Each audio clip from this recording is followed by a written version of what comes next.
what I feel, baby. Let's call this song and I need what it is. What it is, what it is, what it is. Funky love I'm feeling. What it is. My head from left to right. What it is. What it is I might be doing. What it is. Funky dance all night. Put your hands up in the air. Ain't gotta care. What you wanna take this ride. That sound is on this side. Rock steady. Rock steady. Rock steady. Rock steady.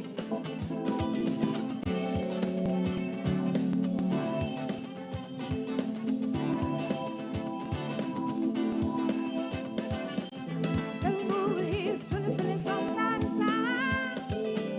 Just stand down in the car, take a ride. While you're moving, rock steady, baby. Let's call this song as I need what it is. What it is, what it is, what it is. It's a funky love I'm feeling. What it is. My head from left to right. What it is. What it is I might be doing. What it is. Funky dance all night. Oh. Put your hands up in the air. Gotta feel it, ain't gotta care. What you wanna take this ride. That sound is on this side. Rock steady. Rock steady. Rock steady. Rock steady. Rock steady.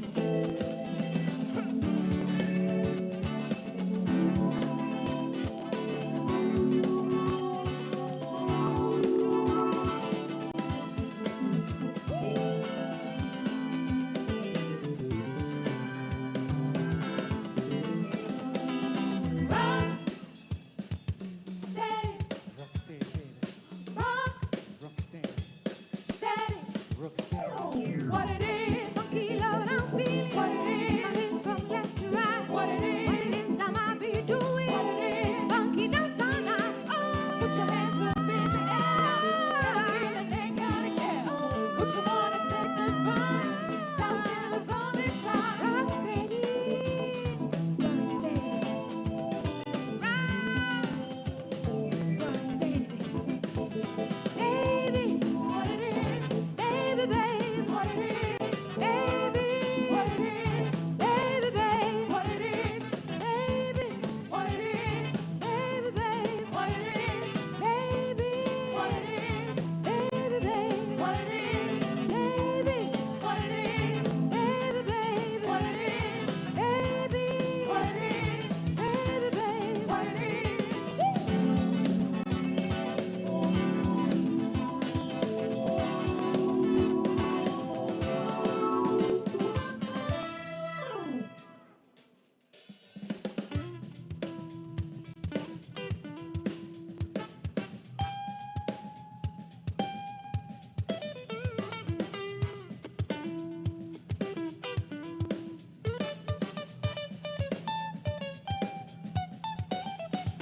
So you wanted to patch your tray bag, ease on it into a hay bag, but you ain't just exactly what's hip. Started to let your hair grow, spend beavers cup in your wardrobe. The summer you know there's much more to the trip.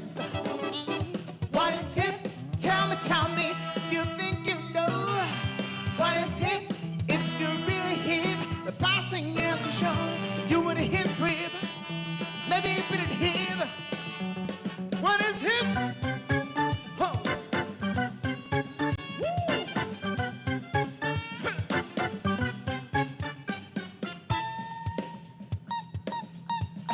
Yeah.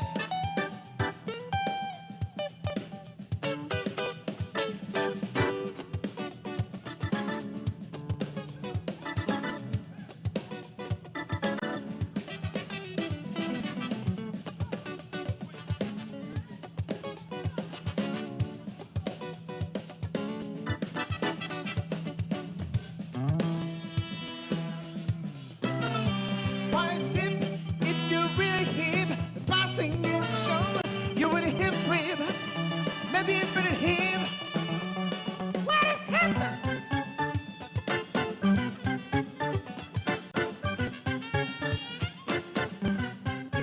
Hit me one more time. What it is? Hipness is. What it is? Hipness is.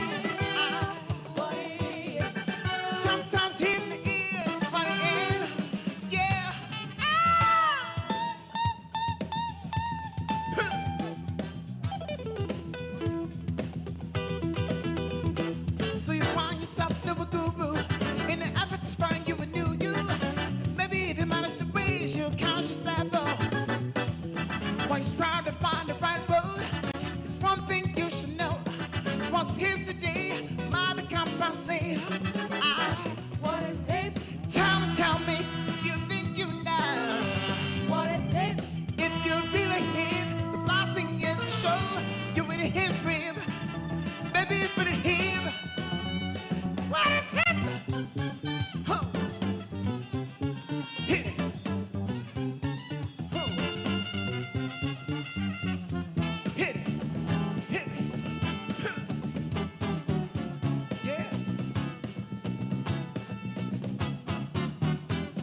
hip?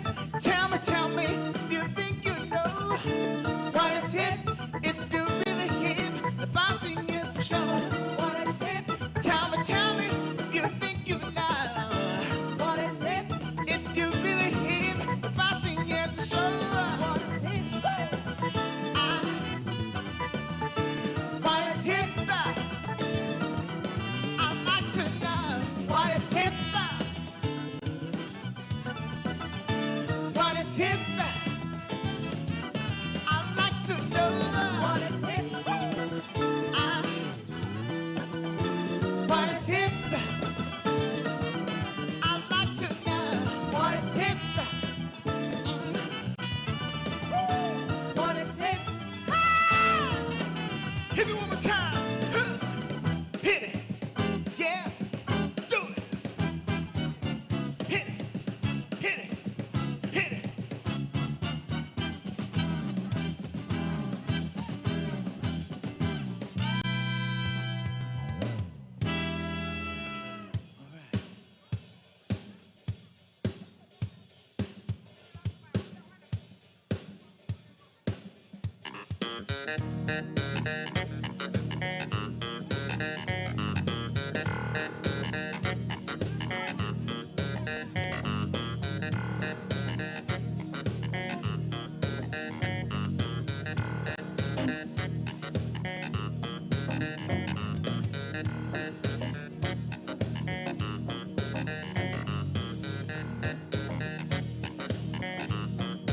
Very superstitious. Bodies on the wall. Very superstitious. Ladders about to fall. That's in my sort of baby. Buffalo looking nice. 7 years to live. You could be when you're mad. You believe in things but you don't understand, and you suffer. Superstition ain't the land. Yeah.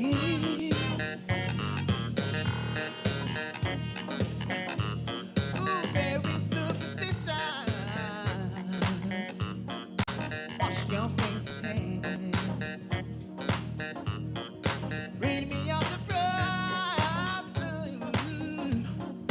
Do all that you can. Kill me in a dream. Keep me going strong. You don't wanna see me sad as my song. You believe in things don't understand, and you suffer. Superstition ain't the way. Yeah, yeah.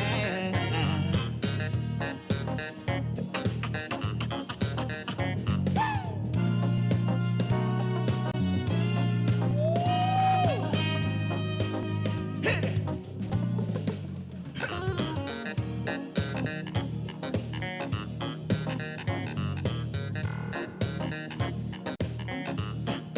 Very superstitious.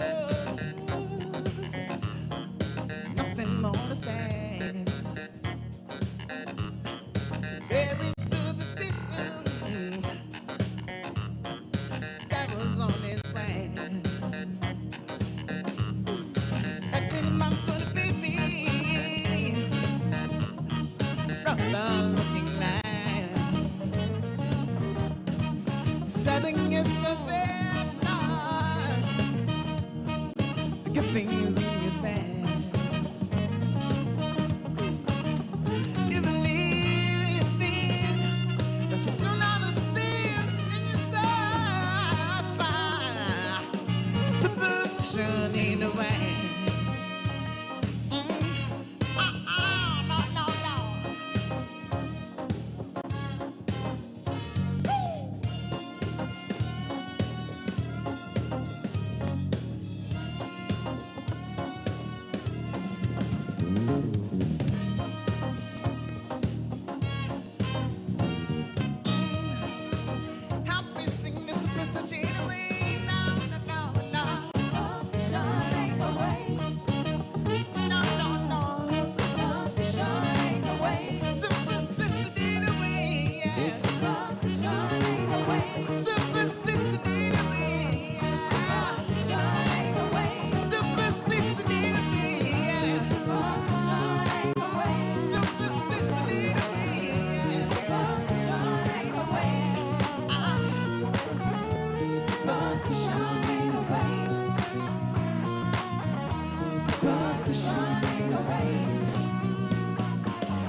What I do?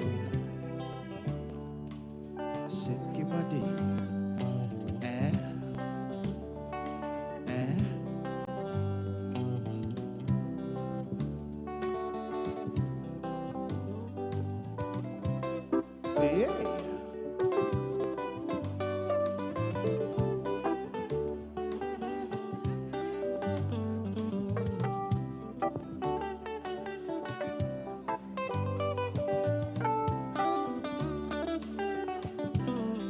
I feel by myself.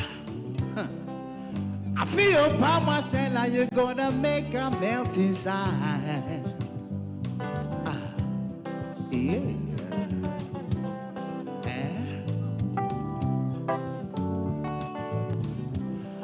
I feel, I say you freaking me. By myself, you freak me, you gonna make a die. Pata, pata, pata, pata,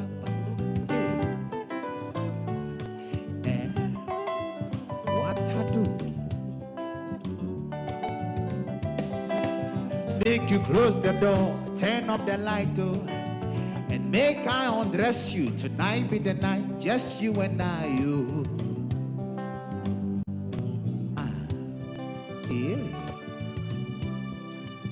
Make you close the door, turn on the light, and make I undress you. Tonight be the night, just you and I, you. Oh, sugar, sugar mama, come and quench my thirst with your lipstick, and I go be Asante.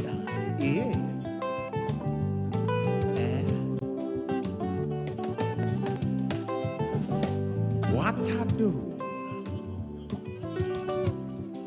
Oh, sugar, sugar, sugar, sugar, sugar mama, come and quench my thirst with your lipstick, and I go be Asante. Come take my honey for your love. Make you take my honey for your love. Come take my honey for your love. You the only one who fit turn me on. Come take my honey for your love. Make you take my honey for your love. Come take my honey for your love. Honey for your love. You be the only one. Yeah.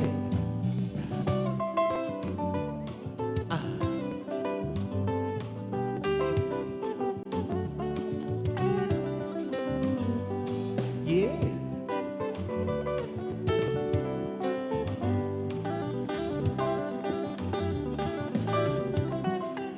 Pamasela, you go killing me. The way you walk, the way you whine.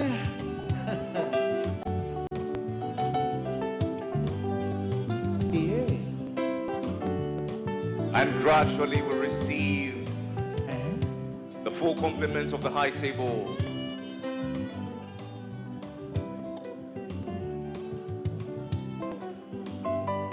Yeah. All is set for the arrival of our king and the official party. I ask that we all be seated and hold ourselves in readiness. Thank you. Pamasela, you go killing me. The way you whine, the way you shake.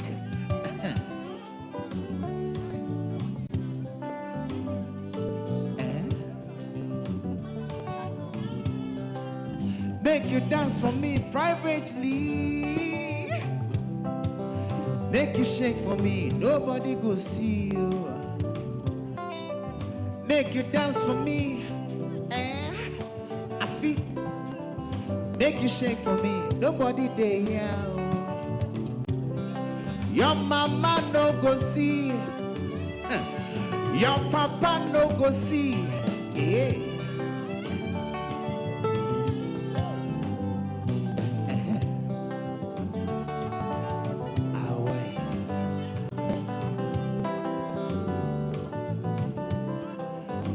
Pamasela, you go killing me the way you whine.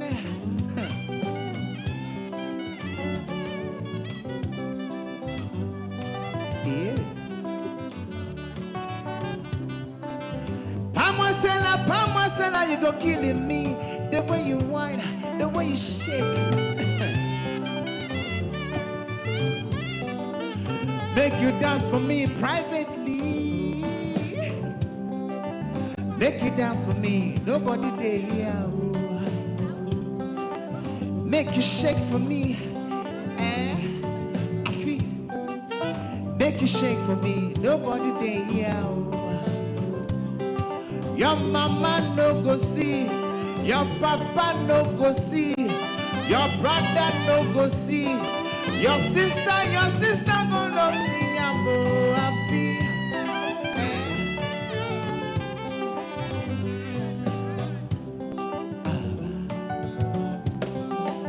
Come take my honey for your love. Honey for your love. Make you take my honey for your love. Honey for your love. Come take my honey for your love. Honey for your love. You be the only one go fi turn me on. No.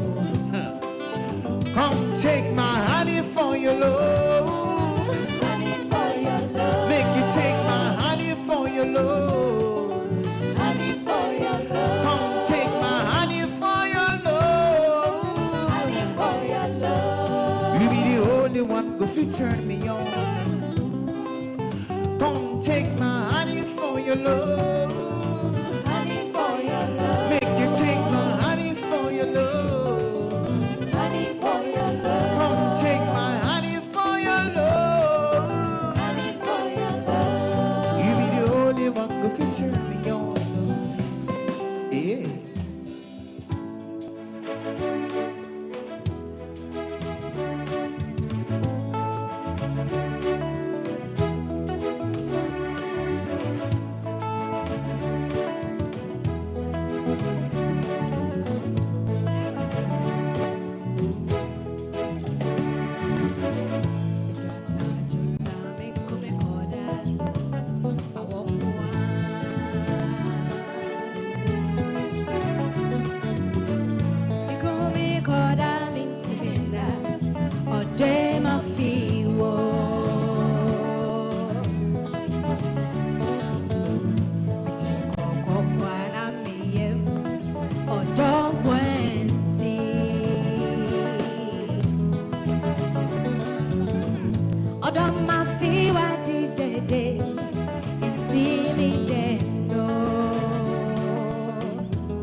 Koshe Elmina, one ever for share, Koshe Doima, Semino Doide, Bianzmika, oh, Bonos on a man, my dear, say my feet, I did it, then now always say, my dear, I did my feet, I did it, then now always say, my Memenianti, near my cool, my dear, baby, so about to see you, my dear, and then won't wanna be no better, my dear, won't wanna be no better, my dear, I did baby, I'm a cool marriage, my dear.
No friend, no more in the job. Says again, I said, my hot sign Canada.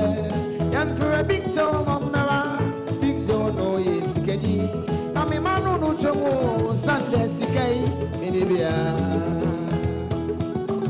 Share, Sikama, over, Sikama, anyway, Sikama, in the air, Sikai, water, Sikai, water. About in the face, Sikada, Sikanya, Boaba, Sikai, Boja.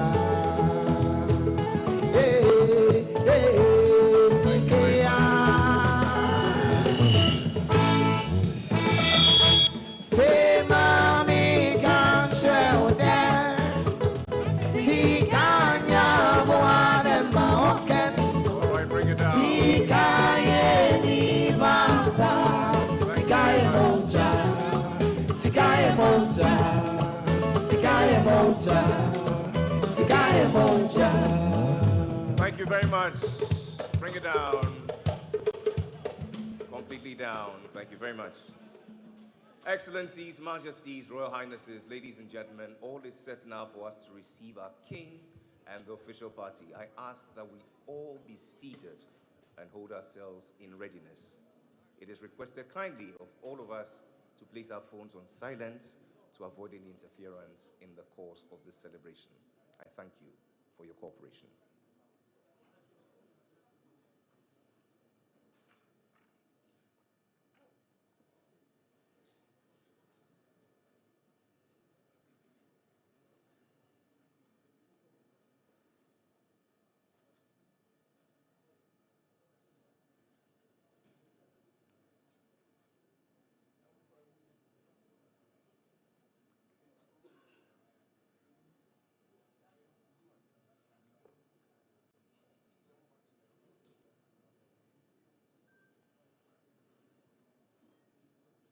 A little soft music in the background.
"27 years of leadership, sustainable development, and progress. Make welcome the King, His Majesty Otumfuo Osei Tutu II.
In reverence to God Almighty, the giver of life and every good thing, humbly I ask that we rise as we begin in the name of God, who is Father, Son, and Holy Spirit. Let us receive the Anglican Archbishop of Kumasi, the Right Reverend Oscar Christian Amoah, for this evening's invocation.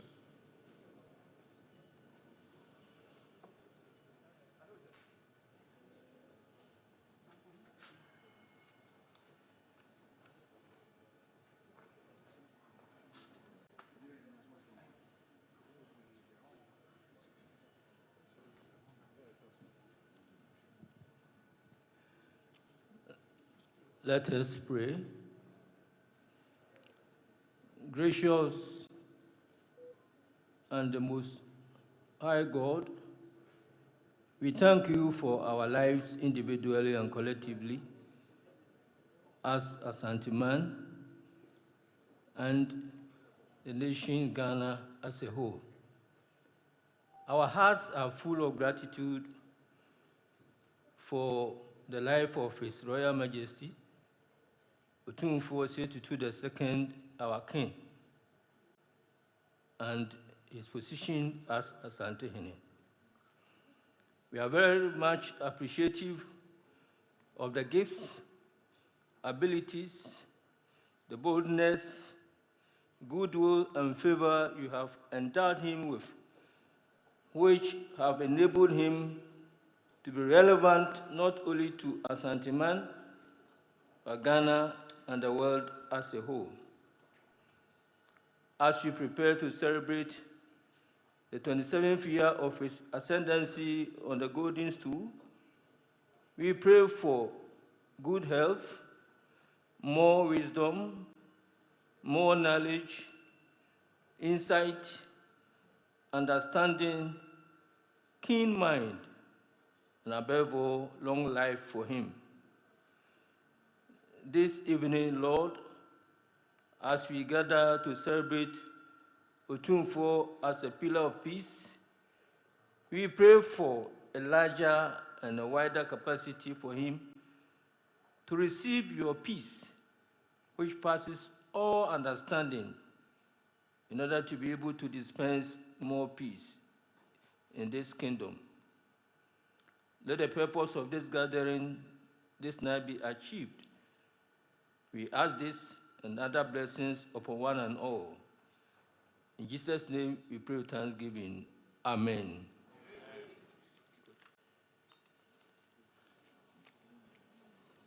Please be seated.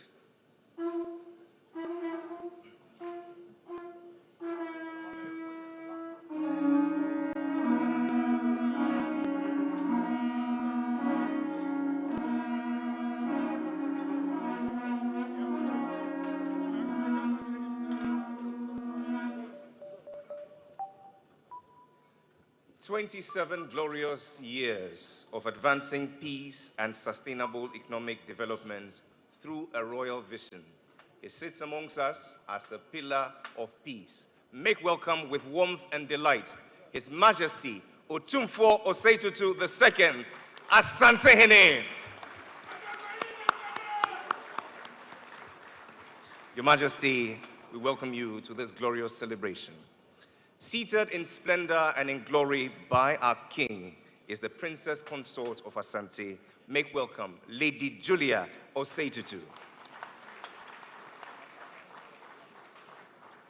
Our guest of honor, the President of our Republic, here represented by the Deputy Chief of Staff, the Honorable Nana Oye Bampo.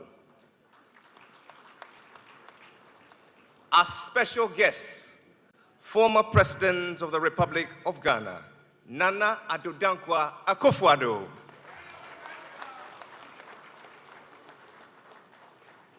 Special guest, former Vice President of the Republic, His Excellency Dr. Mahamudu Bawumia. The first Deputy Speaker of the Parliament of Ghana, the Honorable Bernard Ahiafo, MP Akachi South. The Chief Justice of the Republic, His Lordship Justice Paul Bafo Bode. We make welcome our special guest, the Secretary General of the Commonwealth, Her Excellency Shirley Ayoko Boche.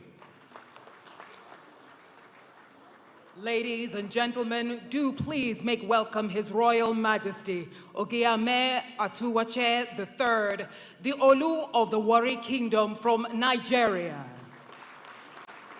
Joining His Majesty is Her Royal Highness Olori Atuwache III, Queen Consort of the Warri Kingdom. Ladies and gentlemen, we're also warmly joined by the President of the National House of Chiefs. Also joining us today is the Mamponhene Dasabre Osei Bonsu III. We are also joined by the former chairman of the Council of State of the Republic of Ghana, Ndrabinhene Nana Otu Sribo II. Joining us at the high table, ladies and gentlemen, is the Executive Chairman, Jonah Capital, Dr. Sir Samuel Esson Jonah. We also have the Governor of the Bank of Ghana, Dr. Johnson Pandit Asiama. Also joining us is the Executive Chairman, KGL Group, Mr. Alex Dade, and of course his beautiful wife, Mrs. Caroline Dade.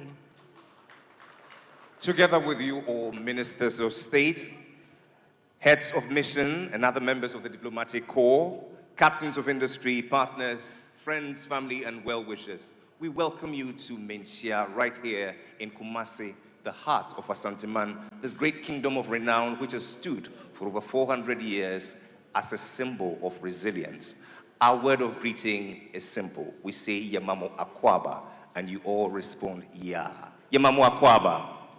And just like that, we are all sons and daughters of our King. My name is Jerry Ajododo. Ladies and gentlemen, my name is Anita Erskine. And together we're pleased to be serving you as the masters of the ceremony. Tonight, everything has been provided to make our stay here warm, comfortable, and memorable. We shall begin with dinner. The first course is plated together with the other courses. Bon appetit, and while we're at that, the band will serenade us to some very lovely tunes. Bon appetit.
Osenechine abuabia, osenechine abuabia.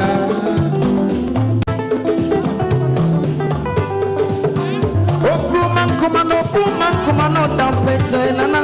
Osenechine abuabia, osenechine esimusika nensona mama, nensona mama, nensona mama, nensona mama, esimusika nensona mama, nensona mama. Mama me, nensona mama, ye be ya see ya money that.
I'll search and search and search till I get my baby back. I miss you.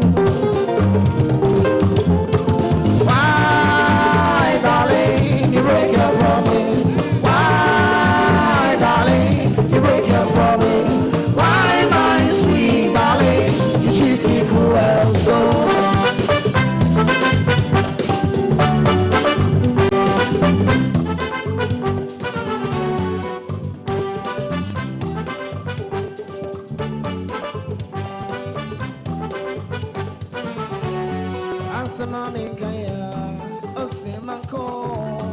Baby, I'm in Koya, Osemako, Asamiya, Osemayo, Asami Fire, Osemafa, oh, me ye daily, oh, me ye daily, oh, me ye daily, oh, me ye daily, a pity onka, oh, my brandy more, a pity onka, oh, my brandy more, a pity onka, oh. My brandy more, I'm busy on kind. Oh, oh, oh, oh, oh, oh, oh, oh, oh, oh, oh, oh.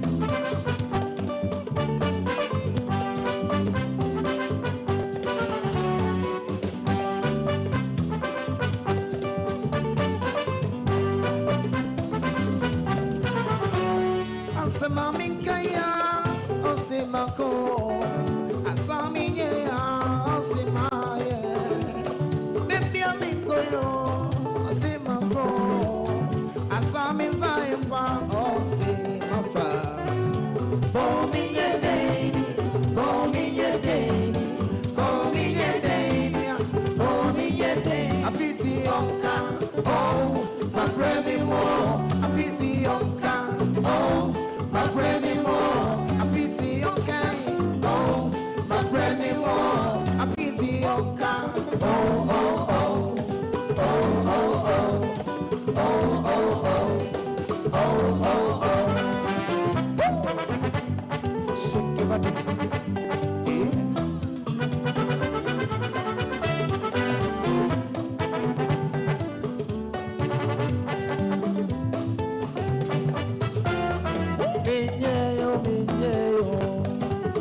afena mibo.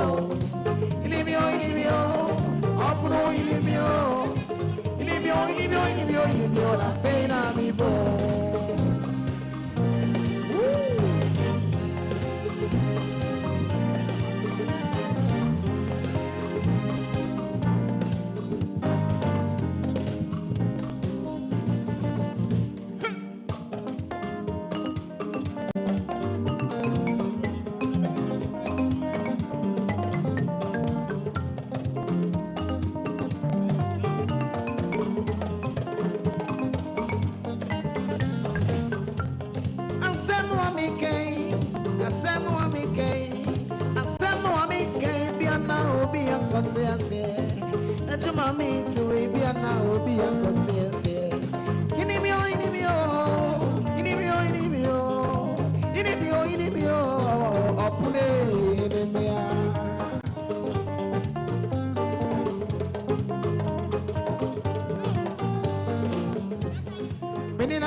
Say on no one, I'm the bear. We am music, on no one, I'm the bear. In an account, medicine say on no one, I'm the bear. Some more than I'm on no one, I'm the bear. Not on feet, but see me, I'm mammy, why is you?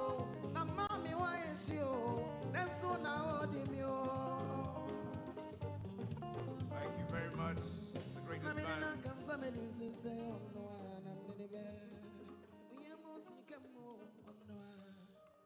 It's the best form of music, high life, coming right here. Kumasi, the heart of Asantehemaa. For tonight's theme, advancing peace and sustainable economic development through royal vision, we could not find a more fitting guardian for this theme than a worthy son of Asantehemaa and a global statesman. Described by the Financial Times of London as the great old African gold king, the African gold finger. He has done for mining what the great Ali has done for boxing, Pele has done for football, and Shatta Wale and Davido are doing for Afrobeats. Tonight I give to you a Knight Commander of the Most Excellent Order of the British Empire, a Chancellor of the University of Cape Coast, Executive Chairman of the Juna Capital, and one of the most consequential Africans of his generation. He's a man who's forged in the darkness of Ghana's minds and has risen by sheer force of intellect, integrity, and will to illuminate boardrooms in Johannesburg, in London, in New York, and beyond. It took me a whole night to prepare this, Esau. Tonight, we recall with great delight his beginnings here at Ashanti Goldfields as a young man of ambition in 1979, and by 36 had become its first Ghanaian chief executive, going on to multiply its gold production sixfold and shepherding its transformation into a true African multinational and leading it onto the floor of the New York Stock Exchange as the first operating African company ever to earn that distinction. He did not merely build a company. He proved at a moment when the world needed proof that African leadership, African vision, and African excellence were world-class in every sense of the word. But what elevates him tonight beyond the extraordinary catalogue of his commercial achievements is something rather rare, his character.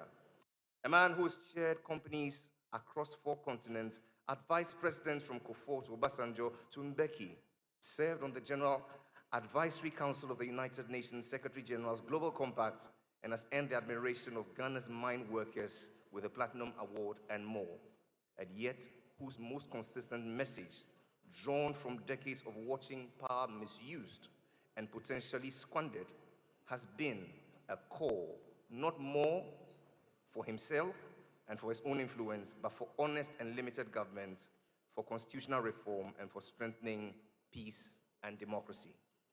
A man who has spent a lifetime at precisely that intersection where investments meet integrity and where economic ambition must answer to social conscience, where the work of building wealth and the work of building peace are not rivals but partners.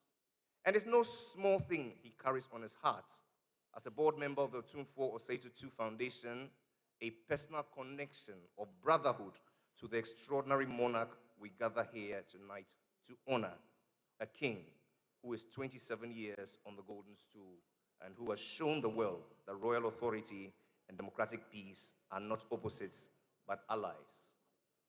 Your Majesties, Your Excellencies, distinguished ladies and gentlemen, I give to you our chairperson for this auspicious dinner, Sir Sam Jonah.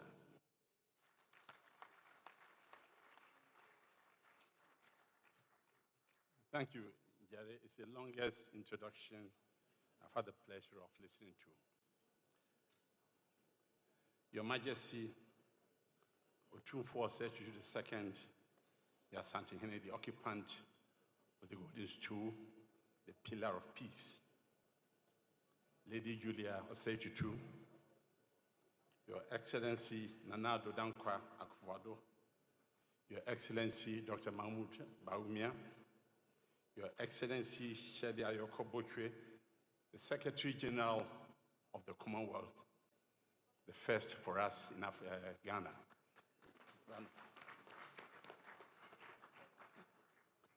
The first Deputy Speaker, our Chief Justice, Justice Paul Bafubone, the Chief of Defense Staff, General William Ajapong, His Royal Majesty, Ogiame Atuwatse III, Olu of Wari Kingdom, and Her Royal Highness, Olori Atuwatse III, we are indeed deeply honored to have you here with your presence. Distinguished ladies and gentlemen, I have chaired many events in my life, but I confess there's something about being invited to chair a dinner in someone's own palace that has a way of concentrating the mind wonderfully. You're supposed to laugh. We are gathered this evening in this magnificent hall within the very walls of Manhyia, the seat of Africa's most storied royal traditions, to mark 27 years since Otumfuo ascended the golden stool and proceeded to do something quite remarkable with the authority it conferred. He chose peace.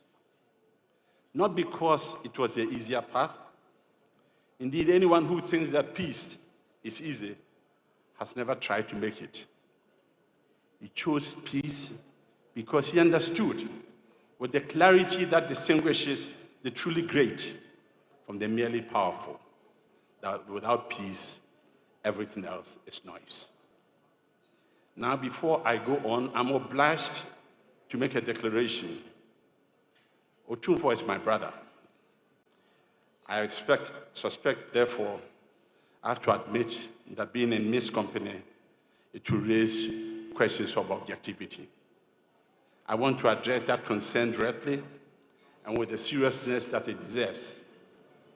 I have none. But here is a thing about truth. It is rather inconveniently indifferent to personal considerations. Whether you're Otumfuo's brother or a friend, the facts about this man remain the same.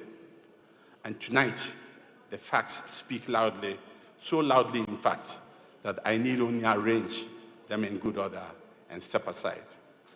So, ladies and gentlemen, objectivity or no, let the record speak.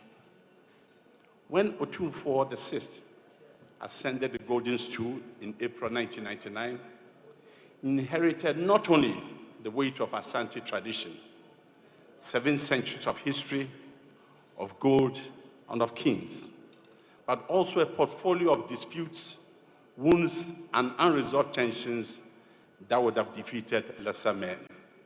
I just give you an example. The Efidiasi stool dispute had festered for 23 years. 23 years. Communities divided, families estranged, cause burdened, and there it sat, a wound that had become so familiar, people had stopped believing it could be healed. His Majesty took it up, 7 sittings, and it was done. The then Chief Justice of Ghana, Justice Kwesi Anum observed when receiving a commemorative coin that Otumfuo's interventions in chieftaincy disputes has significantly reduced the burden on the courts. Ladies and gentlemen, think about it. A king who lightens the load of the judiciary in a country not short of disputes, that is no small contribution. The Dagbon conflict, a crisis so deep, so violent, so entrenched in history that wise men had quietly given up on it.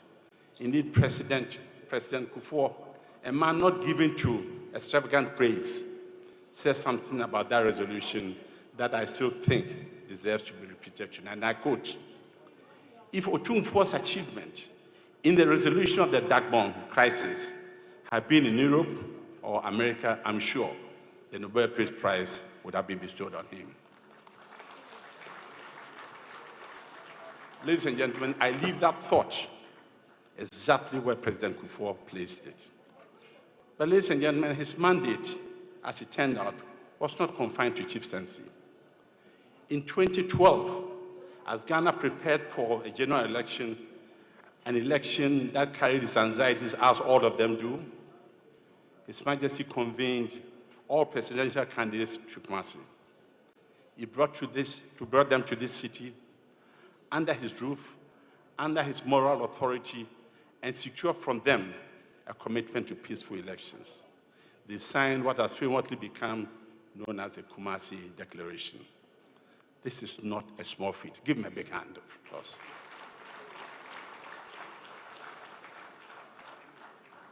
Ladies and gentlemen, in a continent that has known too many elections descending to violence, a traditional ruler convening political rivals and extracting a peace covenant by moral persuasion alone, without a single law compelling them, is a feat worth recognizing. Let's give him another round of applause.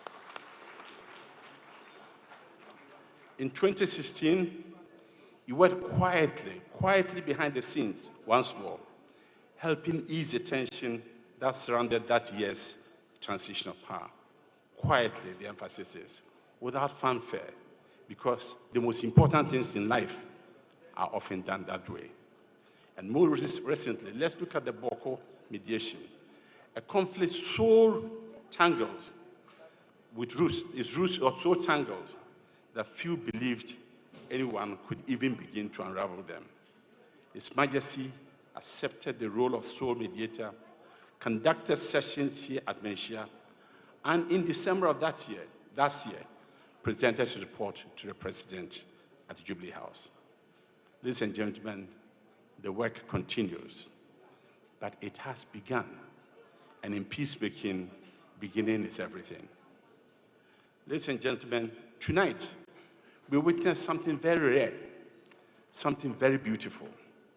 His Majesty, in this very hall, will confer the prestigious Otumfuo Commemorative Gold Medal on President John Mahama, President Nana Akufo-Addo, and John Ajekum Kufuor. 3 leaders, 3 eras, 1 golden thread, service to the nation. Give them a high five. President Mahama, for continuing the Dagbon process, establishing the 1 billion CD Boko Revitalization Fund, civilizing the city, enjoying deep respect for traditional authority. For President Akufo-Addo, under whose watch Dagbon achieved lasting peace, and who delivered the transformative free SHS policy that the World Bank called one of the most impactful in our history.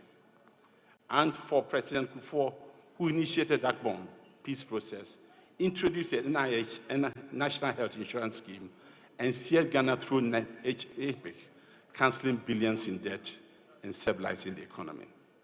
By honoring them jointly, Otumfuo is sending a clear message, louder than any speech, that statesmanship is not about partisan victory.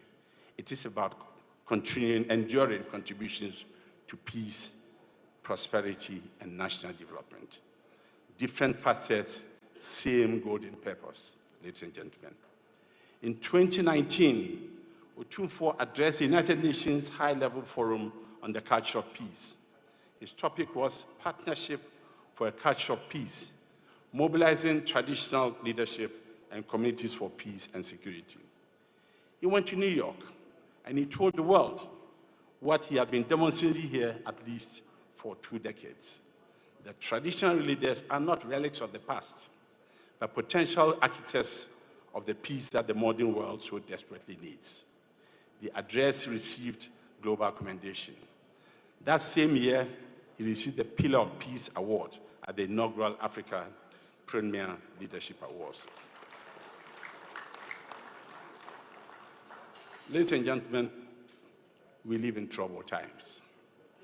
Ukraine bleeds, the Middle East bends, tensions fracture the architecture of international order that the previous generation built at great cost. Multilateralism is under strain.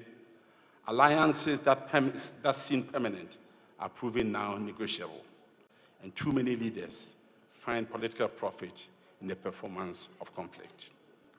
And yet, in this room, ladies and gentlemen, in this room, we have a man who has spent 27 years demonstrating quietly, persistently, and effectively that there is another way, that dialogue, patiently sustained, is stronger than any decree, that moral authority deployed in the service of peace can accomplish what no army or court can compel.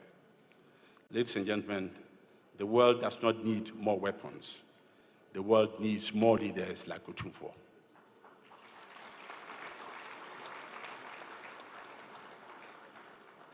I say that as a man who has spent his life in mining and investment, I know the value of what lies beneath the ground.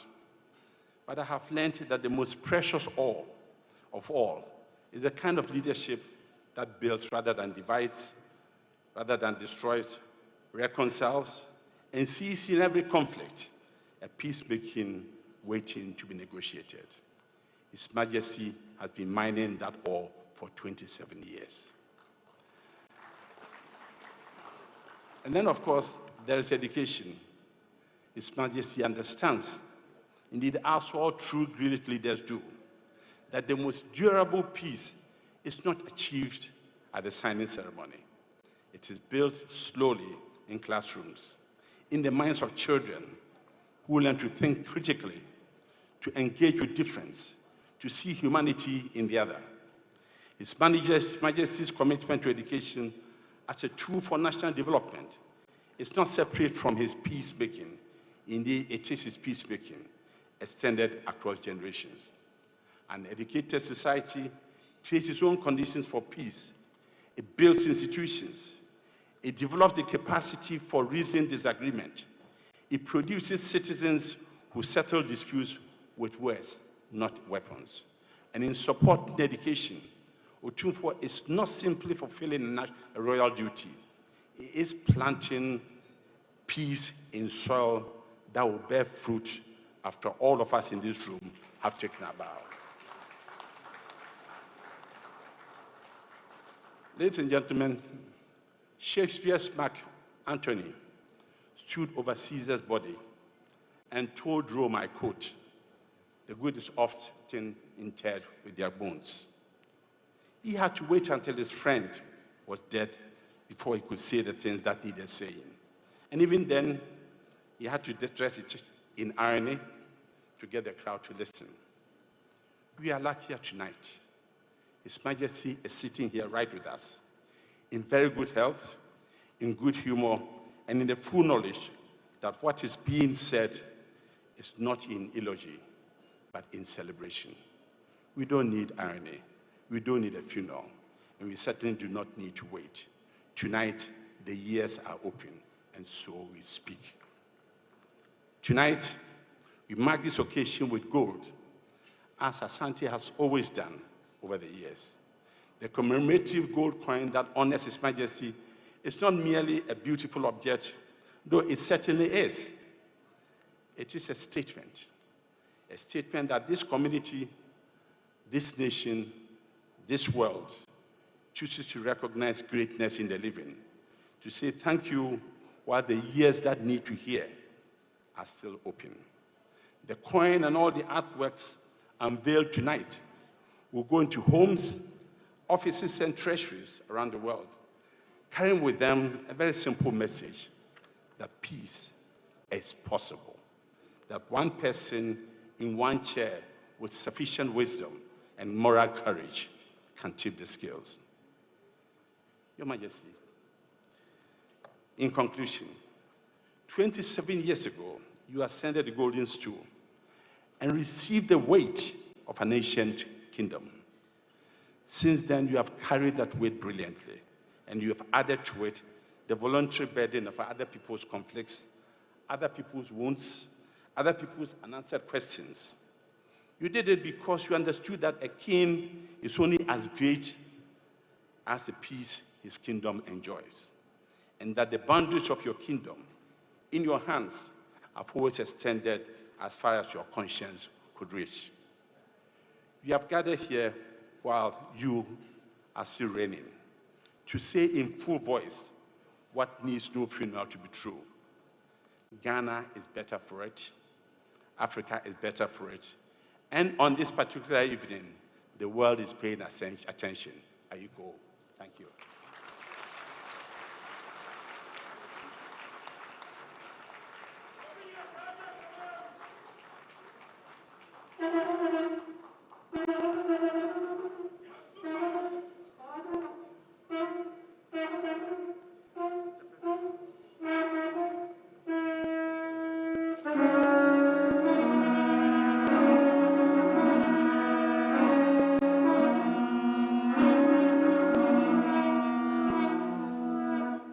Ladies and gentlemen, another round of applause for our chairman of the occasion, Dr. Samuel Esonjona. And now, ladies and gentlemen, on behalf of the founder of E on 3, Mr. Richard Oforiatta, and of course, as you are here basking in the glory of our 27th anniversary of Otumfuo, World Meets in Ghana Executive Ball wants to extend its deep felt gratitude to our partners, the Manhyia Palace, KGL Group, the Diaspora Affairs Office of the Office of the President. We also say a big thank you to the Commonwealth Secretariat, the Bank of Ghana, the Multi-Bank Group Dubai, the African Gold Market Association. We want to say a big thank you to Typhoon Greenfield, Ghana Link, Day Prague Tokenization LLC Dubai. Also, thank you to you, Stratcon Energy, Ghana Gold Board, Gold Coast Refinery, Dawak Gold Refinery, Caveman Watches, Popo Global Investment, Access Bank Ghana PLC, Emirates Gold DMCC, Devtraco Plus, and a touch of bronze. We say a big thank you, ladies and gentlemen, a round of applause for our generous partners. And speaking about partnership, it gives me great pleasure to invite to the podium the Director of the Diaspora Affairs at the Office of the President. Ladies and gentlemen, the distinguished citizen and son of the soil, please warmly welcome the patriot, Mr. Kofi Ochre Darko.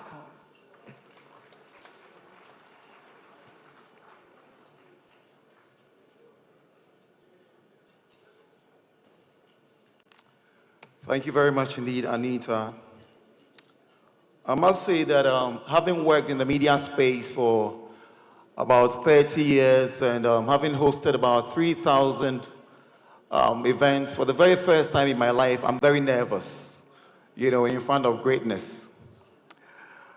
Our gracious host, Your Royal Majesty Otumfuo Osei-Tutu II, Asantehemaa King, our matriarch, Her Royal Highness Lady Julia Osei-Tutu, the Queen Consort of the Asante Kingdom, His Royal Highness Ogiami Otuwati III, the Olu of the Warri Kingdom of the Federal Republic of Nigeria, Her Royal Highness Olori Otuwati III, the Queen Consort of the Warri Kingdom, our special guest of honor, the Secretary General of the Commonwealth, Excellency Shirley Ayokoboche, His Excellency John Dramani Mahama, President of the Republic of Ghana, being represented here by my boss, the Deputy Chief of Staff, Nana Oye Bampo Addo, Excellency Nana Addo Dankwa Akufo-Addo, former President of the Republic of Ghana, Excellency Mahmoud Bawumia, former Vice President of the Republic of Ghana,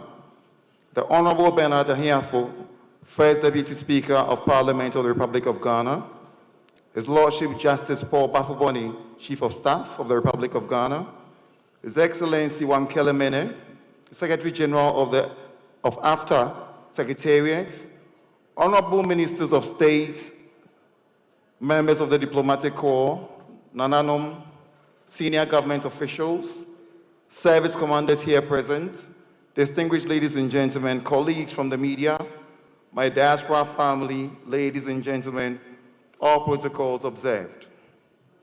The Diaspora Affairs Office of the President, working alongside E-on-3 Group to host this evening, has been very deliberate. Tonight's gathering was not put together simply to mark an anniversary. It was actually organized because leadership, investment, diaspora engagement work together and better when they meet in the same room and deal with each other directly.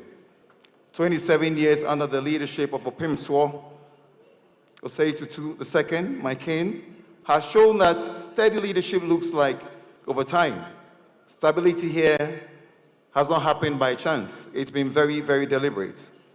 It has come from discipline, consistency, and the ability to keep traditional authority relevant in a modern national setting.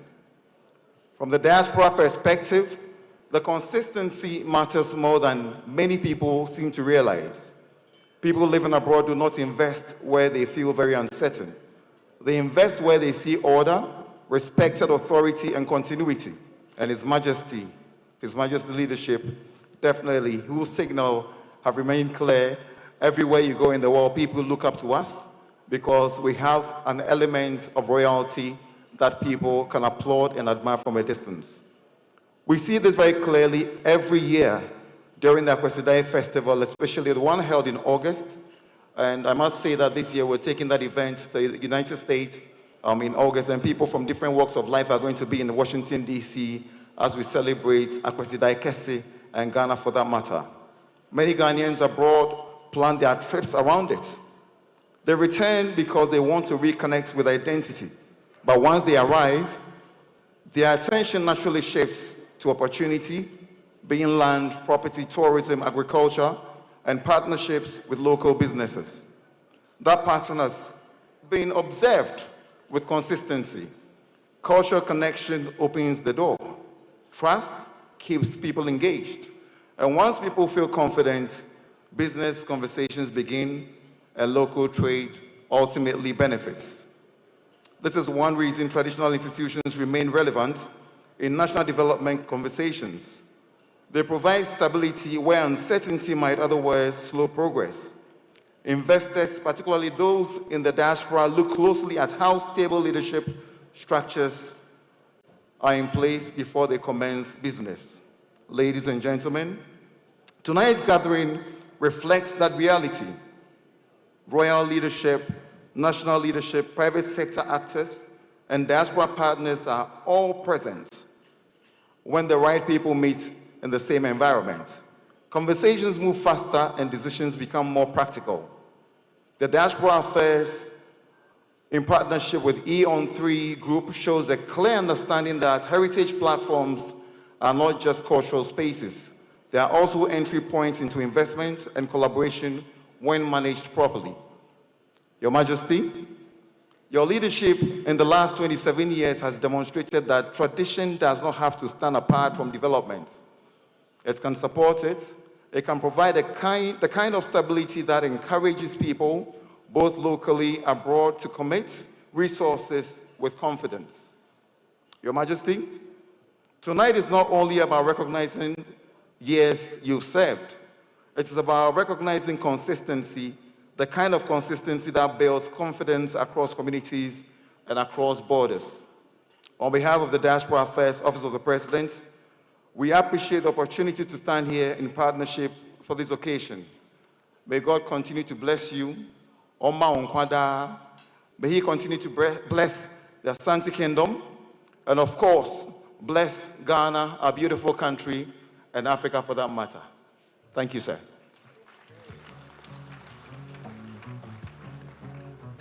Mr. Kofi Otredako is the Director of Diaspora Affairs at the Office of the President. Thank you very much for that very warm address.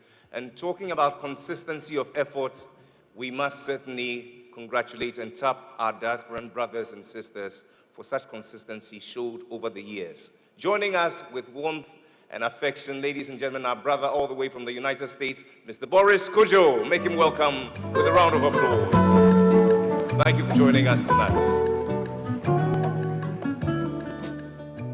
As we proceed, Sir Sam the Chair, Your Majesties, Your Excellencies, ladies and gentlemen, it's important that we acknowledge a very key partner, our headline sponsor, the KGL Group. This evening, we're joined by their leader, the Executive Chairman, who has helped build one of Ghana's most dynamic indigenous business groups, with interests spanning dynamic indigenous business groups from technology, gaming, digital innovation, finance, healthcare, sports, and social impact.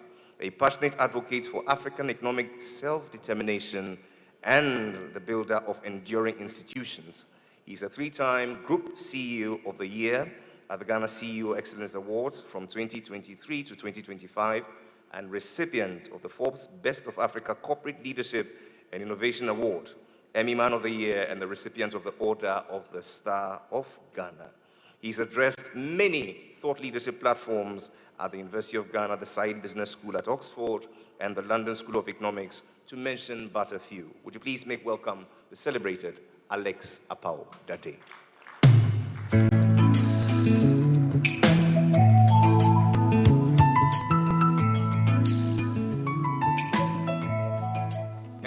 Thank you very much. Your Excellency and I go a very, very, very long way. And we've all been very, very proud diasporans.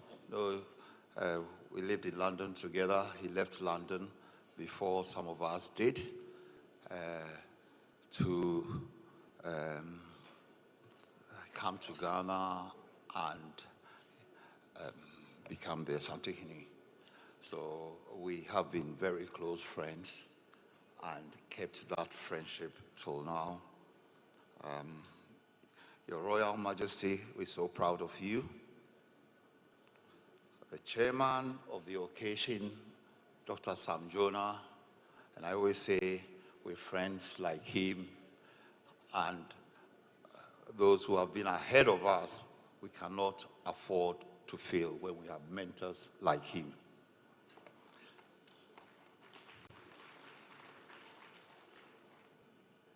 Your Excellency Shirley Ayokoboche, Secretary General of the Commonwealth, Your Excellency Nana Addo Dankwa Akufo-Addo, former President of the Republic, Your Excellency Dr. Mahmoud Bawumia, former Vice President of the Republic, Your Royal Majesty, the Olu of Warri Kingdom, and Your Royal Highness from the Olu Kingdom.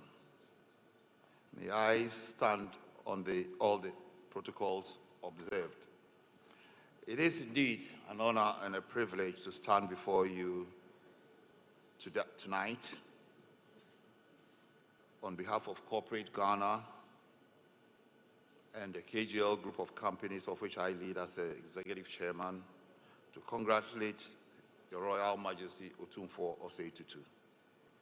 For 27 years, Otumfuo has demonstrated that true leadership is not about occupying a throne, but about transforming it into an instrument of peace and stability. He has shown us that tradition is not a limitation, it is a foundation. That culture is not static, it is dynamic.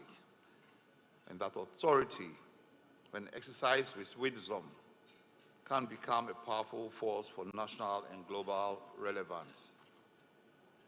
Your Excellency, Otumfuo, from mediating conflicts to strengthening social cohesion, from promoting education to championing development, Otumfuo's leadership has extended far beyond the boundaries of Asantehemaa.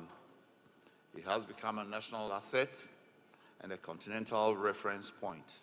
And indeed, he has become a global symbol of peace-driven leadership.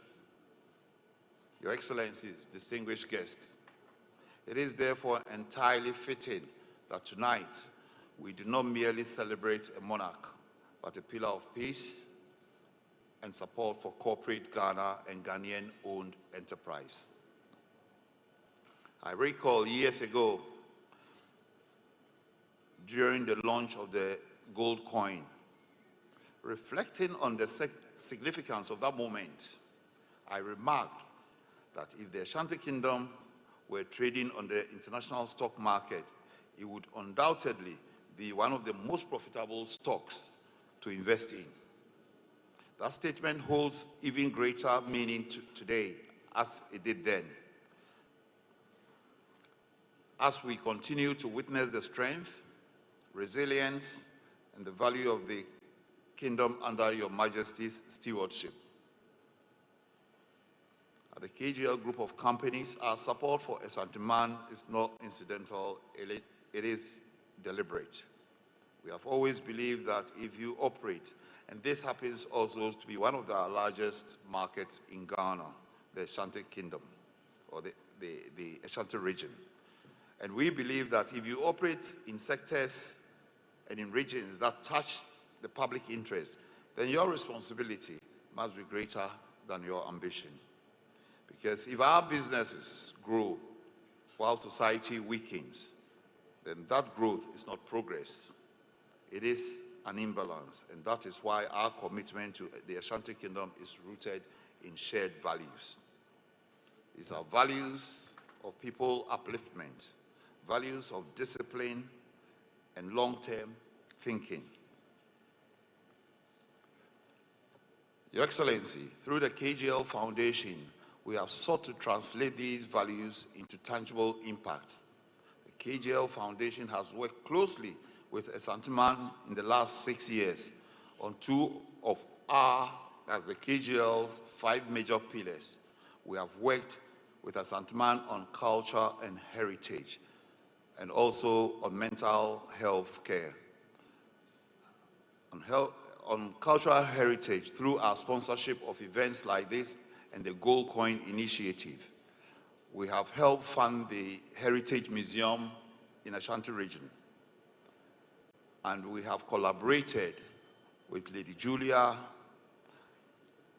to build one of the largest health facilities, the KGL If Medical Center, a multi-million-dollar initiative, which was commissioned by the Vice President in December. That was the first phase, and we are on to the next phase. So, on behalf of the KGL Group of Companies and Corporate Ghana, we express our deepest gratitude and respect to His Majesty. Nana, your leadership has been a gift to this nation and to our continent. Through your calm authority, unwavering sense of justice, and your deep commitment to unity, you have shown us that true power lies not in dominance, but in restraint, not in words alone, but in action, and not in momentary influence, but in lasting impact. You have built bridges where others have built walls. Your legacy, therefore, is not one that is simply to be remembered, but it's one that will be felt. Felt in the peace that communities continue to enjoy today, felt in the strength of institutions you have helped shape, felt in the pride of the people whose identity you have protected and elevated. And long after today, and long after this gathering, long after all of us have played our part, your name, Otumfuo 82 II, will remain a reference point for leadership done right, for peace secured with wisdom, and for legacy built not for applause, but for generations. Because when we get it right, the world will not only meet in Ghana and Asantehemaa, the world will learn from Ghana and Asantehemaa. We ask for long health for you. May God bless Asantehemaa, and may God bless our homeland, Ghana. Thank you very much.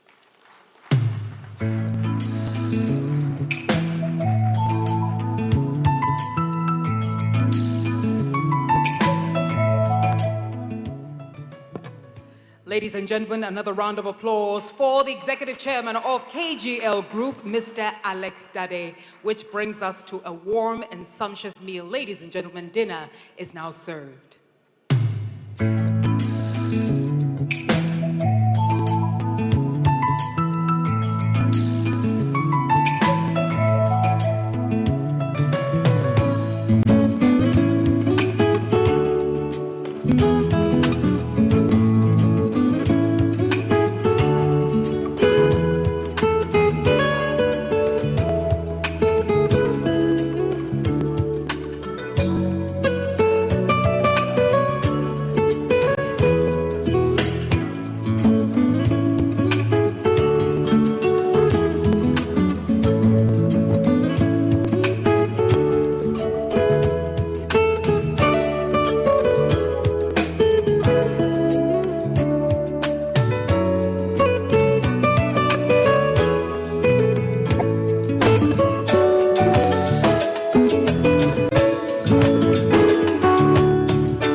I've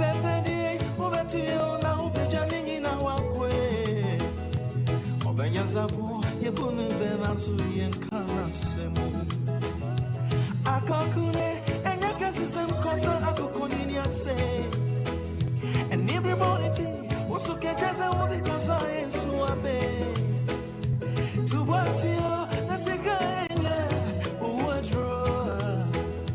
Kakra me money, you bet me, it's you, was so damn. Ooh, and to was here, you could get.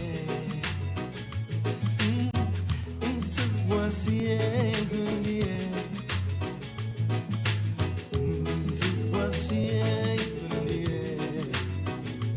Ooh, I hope you listen. Was here and I'm on. Sick of them, never, when you breathe. Sick of them, never, what's so easy. Yeah.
say, don't worry. Me the go for any man, I say, me say, me van Nigeria. Nana, but what baby, I'm was it. Never young man, you know, they worry.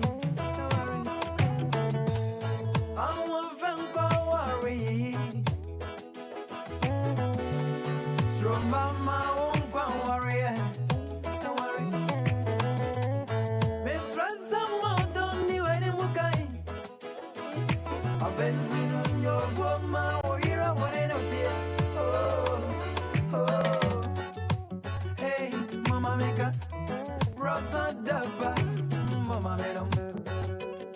Pidia Camano, a Chidia Yano, Lerako, Unamo, Unami, Dombemo, Dombe, Redia Macamasha, a Chidia Yano, Lerako, Unamo, Unami, Dombemo, Dombe,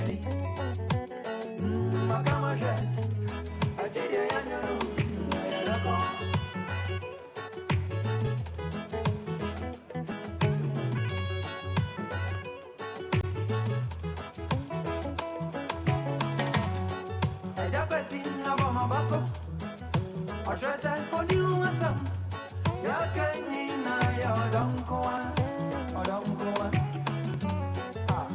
Thank you so much, my dear brother Andy Dosty, for beautiful music while we have dinner. And now, ladies and gentlemen, we will proceed with our program. It is now my distinct honor to invite to the podium a distinguished and forward-looking monarch and one of the youngest recipients of the Commander of the Order of the Federal Republic of Nigeria in recognition for his commitment to leadership, cultural preservation, and community development, not only in Nigeria, but across the continent of Africa. Our dear Chair Samjona, Majesty Otumfuo Osei-Tutu II, Your Royal Highnesses, Excellencies, distinguished ladies and gentlemen, with warm applause and perhaps also on our feet, please allow us to make welcome Majesty Ogeame Atuwache III, the Olu of the Wari Kingdom, to share his keynote. Ladies and gentlemen, please make welcome His Majesty.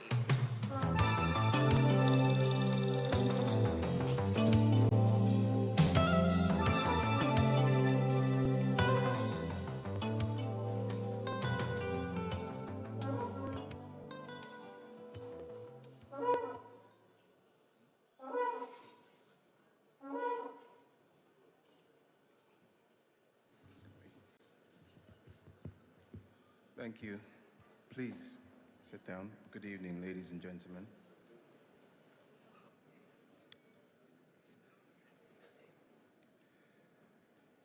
Being in the midst of the cream of Ghanaian society, I am going to try my best to be a very good Nigerian and stand on the already established protocol.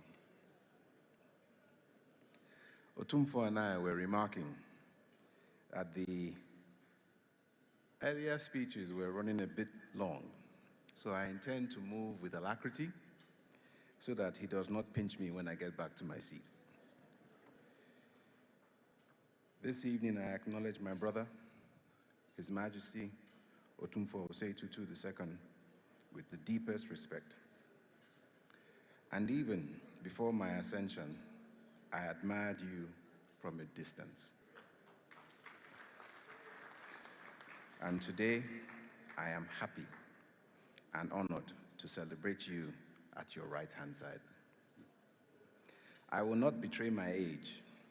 Your brother earlier said you ascended the throne in 1999. I will not reveal at what level of education I was receiving in that year. All you need to know is that, according to my tradition and culture, once the crown is on my head, I no longer have an age. But I celebrate you as you mark 27 years of steady, disciplined leadership. Like the speaker before me, I affirm Otumfuo as a builder and guardian of peace, which is the result of deliberate leadership.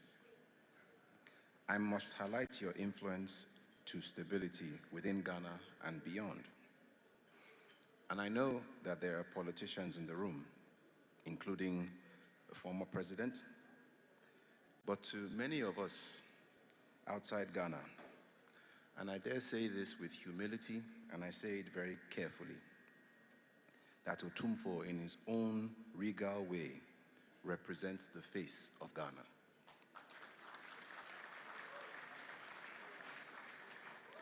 I make it clear that peace enables growth, investment, and dignity. It leads to outcomes in communities built on trust and continuity. As a fellow monarch, I must also take this opportunity to present monarchy as a stabilizing force in modern Africa, especially when the monarchy is God-led and people-focused. And I say this because God, who ordained it, and the ancestors who have upheld it, will all be watching, without any pressure, of course, to ensure that you do better than they did, and you hand an enviable inheritance to those who come after you. Therefore, thrones come with cultural authority, moral voice, and continuity. At this point, I would like to specially recognize the presence of Shirley Botchway, the Commonwealth Secretary General, who I adopted and gave the name Uro Wali. Also, the representative of the President, John Dramani Mahama, as well as the former President, Nana Akufo-Addo. There must be strategic alignment between institutional and private sector partnerships, as well as an alignment between thrones, state, and global platforms. I would also like to use this moment to call for deeper cooperation among African monarchs. And I put my money where my mouth is by yet again presenting myself publicly as an African monarch who happens to be domiciled in Warri. And this is also part of why I was able to boldly bestow an Ishakiri name on a prominent Ghanaian lady. With this mindset, we can all share in the work of peace building, youth development, and economic vision. And this is certainly a collective continental responsibility. And in closing, Your Majesty, I offer my continued goodwill and pray that God will give you wisdom and strength in many years to come. I affirm solidarity between Warri Kingdom and Ashanti Kingdom, and I look forward to many years of peace and prosperity in Ashanti Kingdom, in Ghana, and across Africa. God bless you, sir.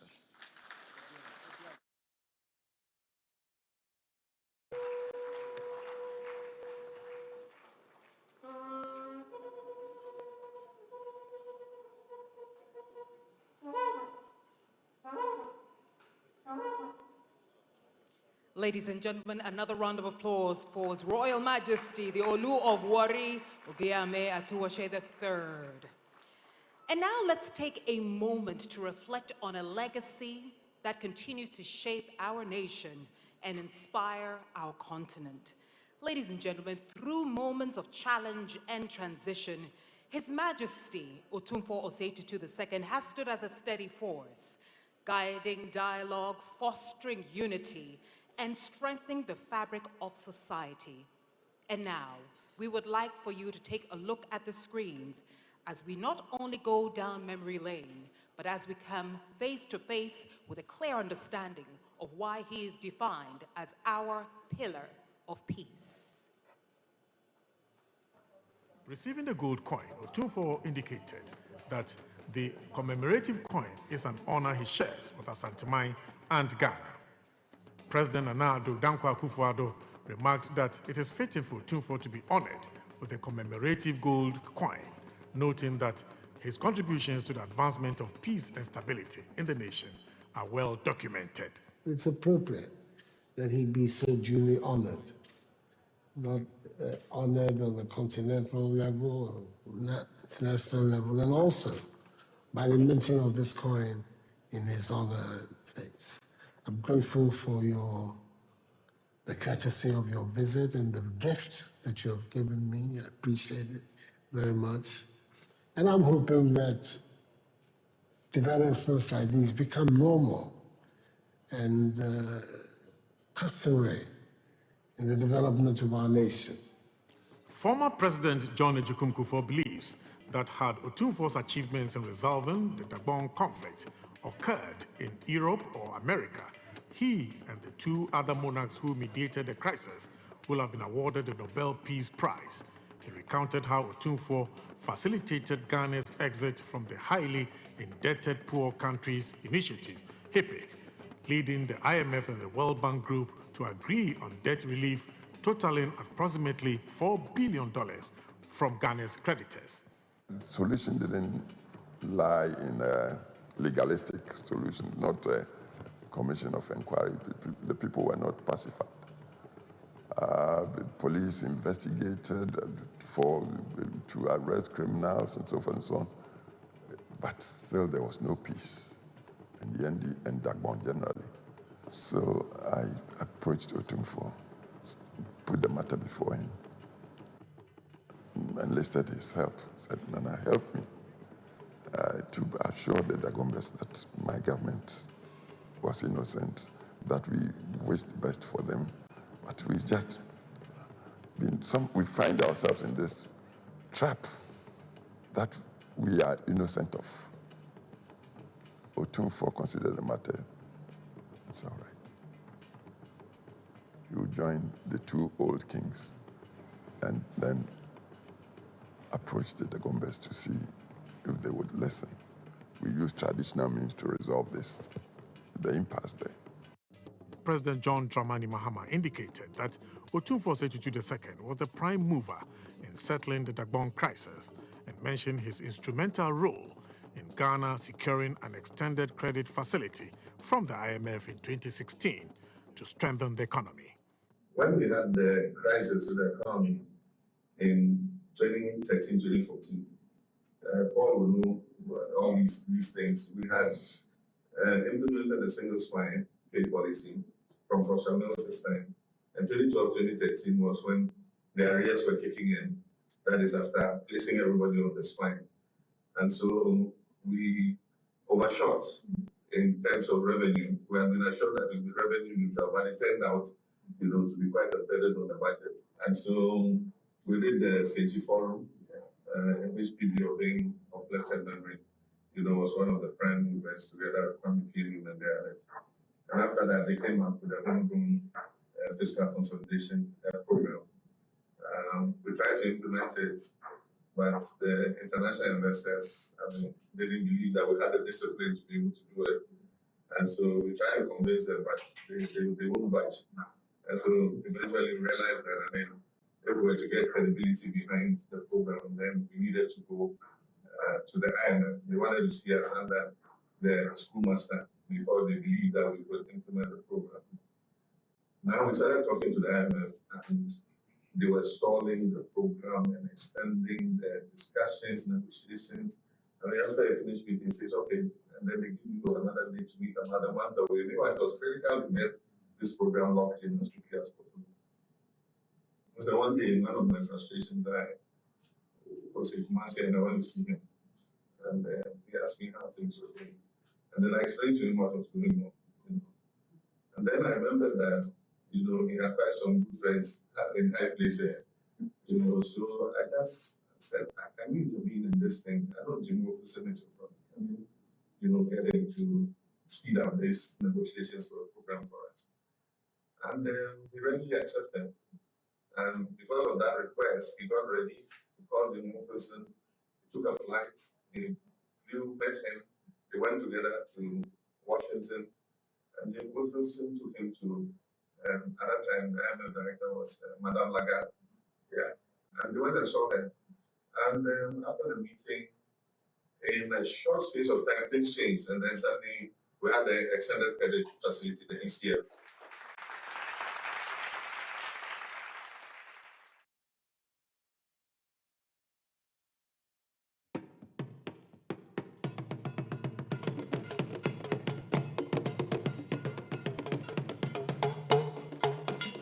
Hello?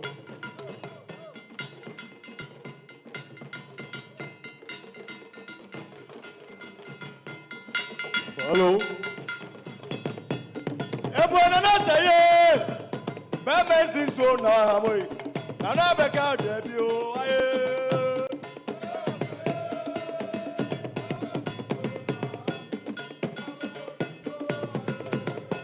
Ebo asatime tu mi no. Nana bebe sinso na abe o.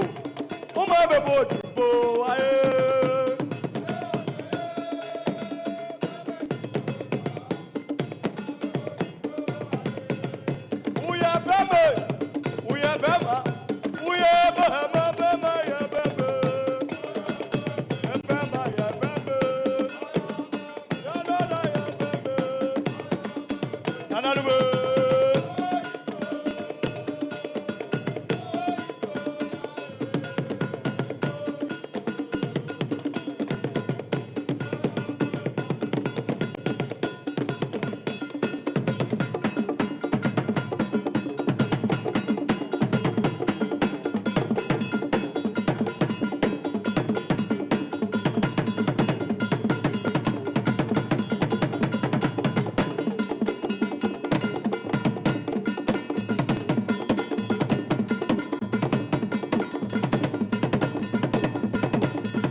And for this, the world meets in Ghana to celebrate our King for 27 impactful years of peace, nation building, and sustainable development. Put your hands together for His Majesty Otumfuo Osei-Tutu II, King of Asante. Sir Sam, the Chair, Your Excellencies, Your Majesties, distinguished ladies and gentlemen, today we're joined by a woman who returns home not as a guest, but a true daughter of the motherland.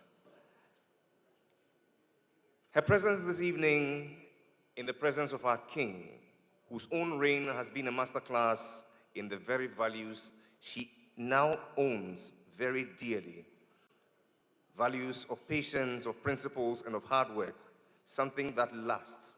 She brings to her office more than 2 decades of leadership in diplomacy, international relations, culminating in her immediate past role as Ghana's Minister for Foreign Affairs. Excellencies, ladies and gentlemen, please make welcome back home with warmth and affection, yours and mine, Her Excellency Shirley Ayoko Botry, by the grace of God, Secretary General of the Commonwealth.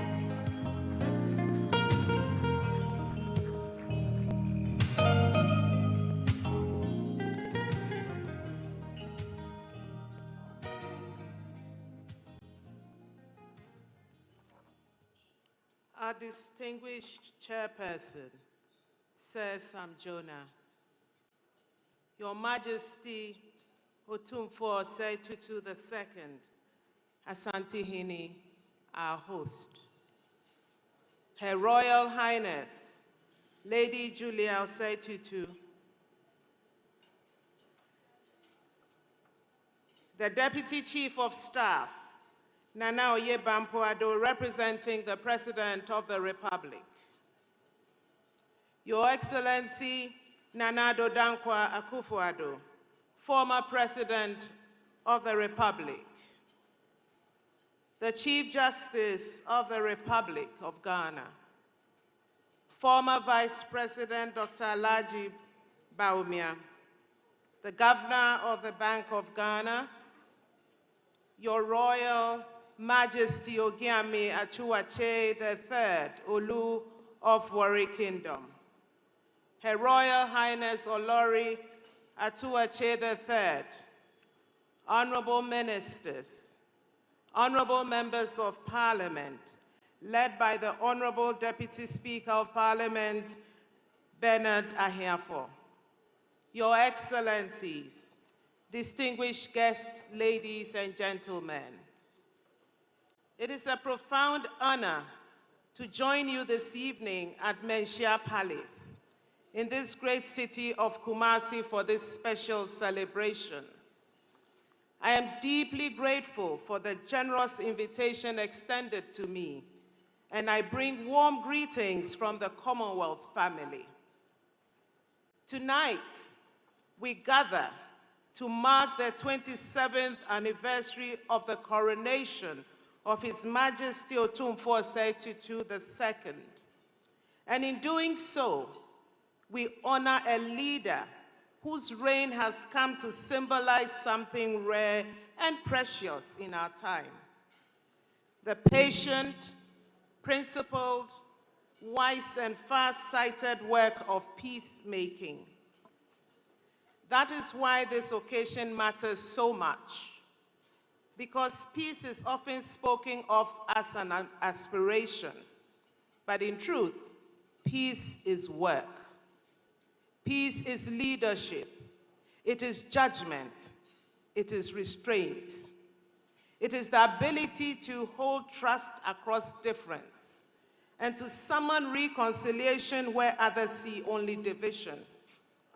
That is the work Otumfuo has undertaken in Ghana, and it is why he is rightly recognized not only as the occupant of the revered golden stool, but as a world leader and a pillar of peace. His Majesty has shown over many years that traditional leadership and modern statecraft are not in contradiction. At their best, they strengthen one another. The moral authority of tradition, exercised with wisdom and integrity, can help societies find balance, restore dialogue, and move forward together, anchored in values tested by time. That is a lesson the world needs, perhaps now more than ever. We live in a time of sharpened tensions and deep uncertainty. Across regions, we see conflict, mistrust, democratic strain, economic anxiety, and communities unsettled by rapid change. Many people feel that institutions are becoming more distant, just when reassurance and stability are needed most. The response to this uncertainty begins with leadership. Leadership that is steady enough to calm tensions. Leadership that is generous enough to build bridges. Leadership that understands that dignity, dialogue, and justice are not abstract ideals, but the foundations of national and regional cohesion and lasting progress. That is why tonight's theme, Advancing Peace and Sustainable Economic Development through Royal Vision, is so important. Peace and development are not separate pursuits. One depends upon the other. Without peace, there can be no durable investment. Without stability, there can be no broad-based prosperity. Without trust, no society can fully unlock the talents and loyalty of its people. Without peace, stability, and trust, societies pay a heavy price, including the higher price of credit. This is true across the Commonwealth. It is true across Africa, and it is true here in Ghana. As Commonwealth Secretary General, I see every day how much our member states need institutions and leadership that can prevent division, strengthen confidence, and create the conditions in which opportunity touches everyone. And I see how peace is not merely the absence of conflict. It is the presence of fairness, voice, legitimacy, and hope. That is why the Commonwealth attaches such value to the work of mediation, dialogue, and reconciliation. His Majesty's record in helping to settle disputes, ease tensions, and lend his authority to the national interest stands as a powerful example of peace building in practice. It reminds us that some of the most consequential acts of leadership do not always take place on the largest stages. Often, they happen through quiet persistence, patient listening, and the confidence to place unity above applause. That kind of leadership leaves a mark not only on institutions, but on generations. Tonight, as a daughter of Ghana serving the wider Commonwealth, this occasion carries particular meaning for me. Ghana has offered Africa and the world an example of democratic resilience, civic tradition, and Pan-African confidence. And within Ghana, the role of esteemed traditional institutions has remained an important source of continuity, identity, and wisdom. So tonight, we celebrate not only a monarch, but a model of leadership rooted in culture yet engaged with the modern world, grounded in heritage yet responsive to the demands of peace, development, and national renewal. Your Majesty, on behalf of the Commonwealth, on behalf of His Majesty King Charles III, your dear friend, and in my own name, I pay tribute to your distinguished service. We honor your commitment to peace. We honor your service to Asantehemaa and to Ghana and the world. And we honor the example you continue to offer to all who believe that leadership should unite, not divide. Leadership should heal, not inflame. And leadership should leave a nation stronger, calmer, and more confident than it was before. Your Majesty, may your legacy continue to inspire. And may Ghana, the Commonwealth, and our wider world continue to draw strength from the truth that peace is our greatest virtue. It is vision, it is courage, and it's the surest foundation on which to build lasting prosperity. I thank you.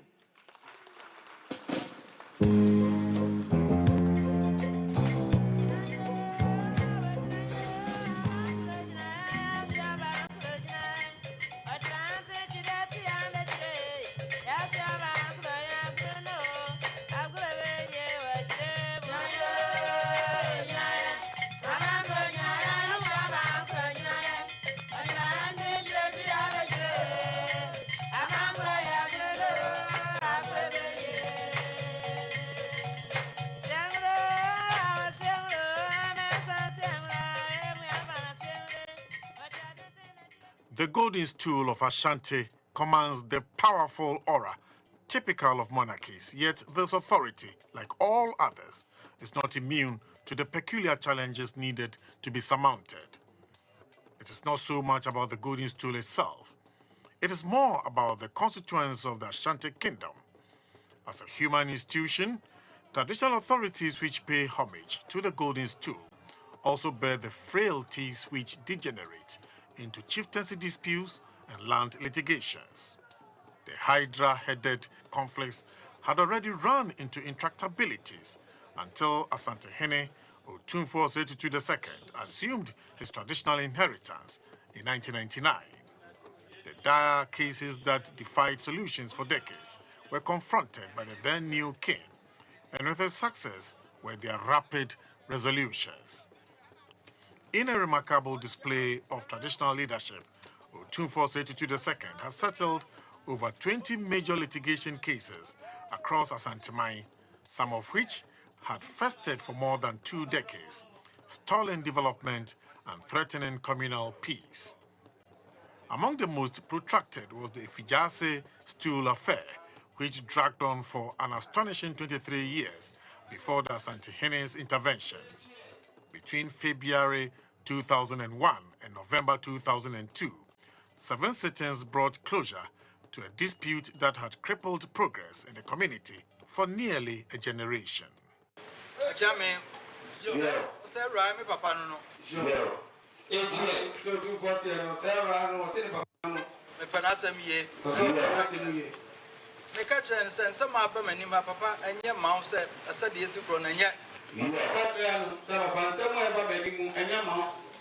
Papa no me penasem bibia if just person odi hine sesi ameje ama no nanso wasam de fa ne kwan so say eti no yentia de hye me wo mu no ansa. The Tepa stool case, which had lingered for 13 years, was resolved in just 5 sittings between August and October 1999. Similarly, the Adontain stool dispute, also lasting 13 years, concluded after 11 sittings from July 1999 to September 2000. Some settlements were remarkably swift. The Bechem stool affair, which had troubled the community for 6 years, was resolved in a single sitting on May 11, 2000. The Sechidumasi case required only 2 sittings to end 6 years of legal turmoil. The Aguna stool case demanded greater patience, with 14 sittings over nearly 3 years, from July 1999 to April 2002, to resolve 8 years of conflict. The Tafo and Sampa disputes, spanning 11 years and 12 years respectively, also found resolution under Otumfuo's wise arbitration. The Tafo case earned him the accolade King Solomon.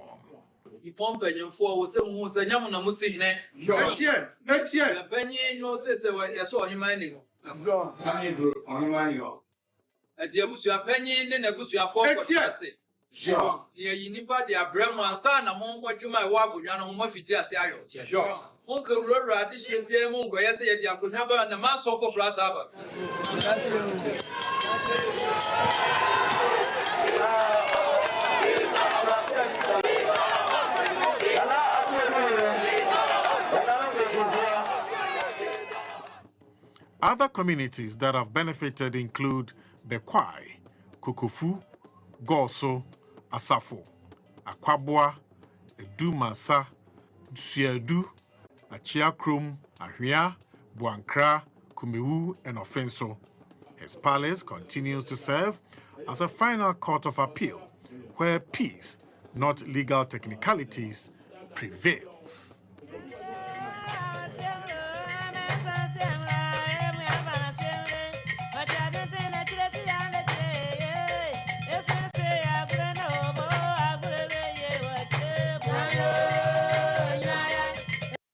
Thank you. And now, ladies and gentlemen, it is my distinct honor to bring you the custodian of the words of a statesman whose leadership has been defined by service to the nation, commitment to unity, and an unwavering dedication to peace and progress. Recognized for advancing the Dagbon peace process, for supporting the work of His Majesty's Committee of Eminent Chiefs, and for overseeing the Boku mediation process through to its conclusion and beyond. Majesties, distinguished ladies and gentlemen, I now present to you His Excellency John Dramani Mahama, here represented by the Honorable Nana Oye Bampo, Deputy Chief of Staff at the Office of the President. Please warmly welcome her.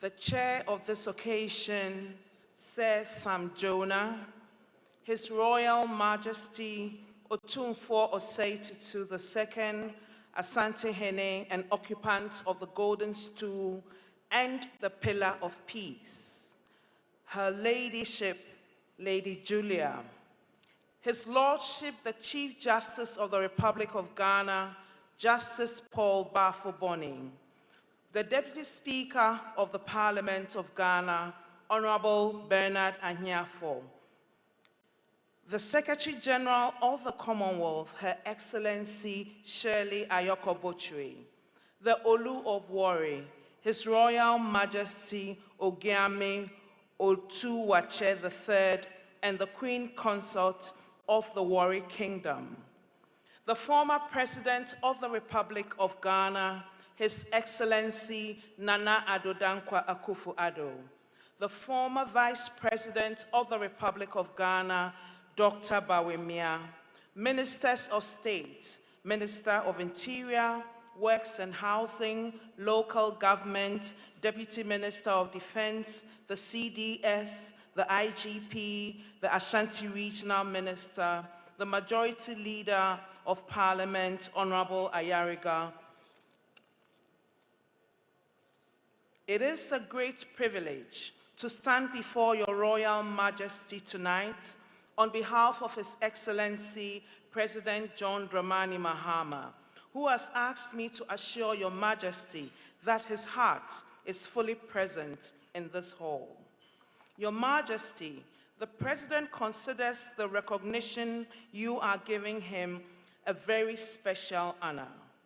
Tonight marks 27 years on the golden stool of the Ashanti Kingdom, a throne that has carried on the pride of Ghana, the history and the soul of Ghana, long before Ghana gained her independence.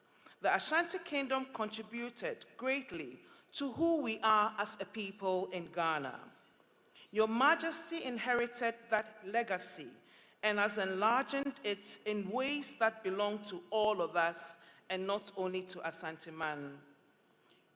Ladies and gentlemen, when the Dagbon chieftaincy crisis threatened peace in Ghana, your Majesty stepped forward.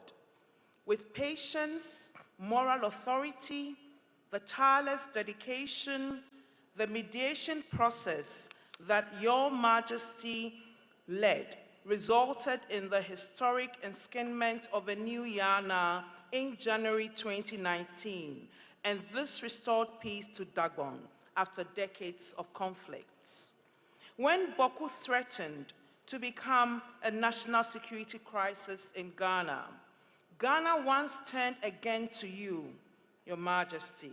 Month after month, your Majesty convened the feuding parties here at Manhyia Palace with the same calm and collected focus and dedication. You refused to give up on peace for the sake of Ghana. When your Majesty submitted the Boko mediation report to President Mahama in December 2025, the President said words he truly means. Otumfuo has shown that he does not belong to Ashanti alone. He is a national asset. Your Majesty, this recognition is also a reflection of shared values. President Mahama has built his governance on tolerance, respect, dialogue for every single Ghanaian voice. He believes that democracy is only real when it makes room even for those who disagree. And these are values he shares with your Royal Majesty, and Ghana is better for it. Significantly, the President would be the first to say that this honor is not just about him. It belongs to every single Ghanaian who chooses peace over conflicts and tolerance over bitterness. It is an encouragement to all of us to hold the line for the Ghana that we all love. On behalf of His Excellency President John Dramani Mahama, the government and the people of Ghana, we say to your Royal Majesty, thank you for 27 years of service that has made Ghana stronger, more peaceful, and proud. Thank you for recognizing His Excellency John Dramani Mahama on this very historic day. Long live your Majesty, long live our dear Republic, and may peace continue to reign in Ghana. Thank you.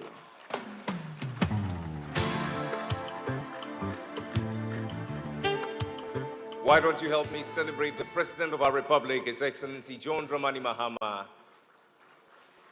and for those very amazing words delivered to us through his Deputy Chief of Staff, the Honorable Nana Oye Bampo Ado. Thank you ever so much for those warm words. And now, Sir Sam the Chair, Your Majesties, Your Excellencies, distinguished ladies and gentlemen, here to give us an overview of the customized gold coin and artworks celebrated ace broadcaster and a voice of conscience and reason, Kwame Sefakai.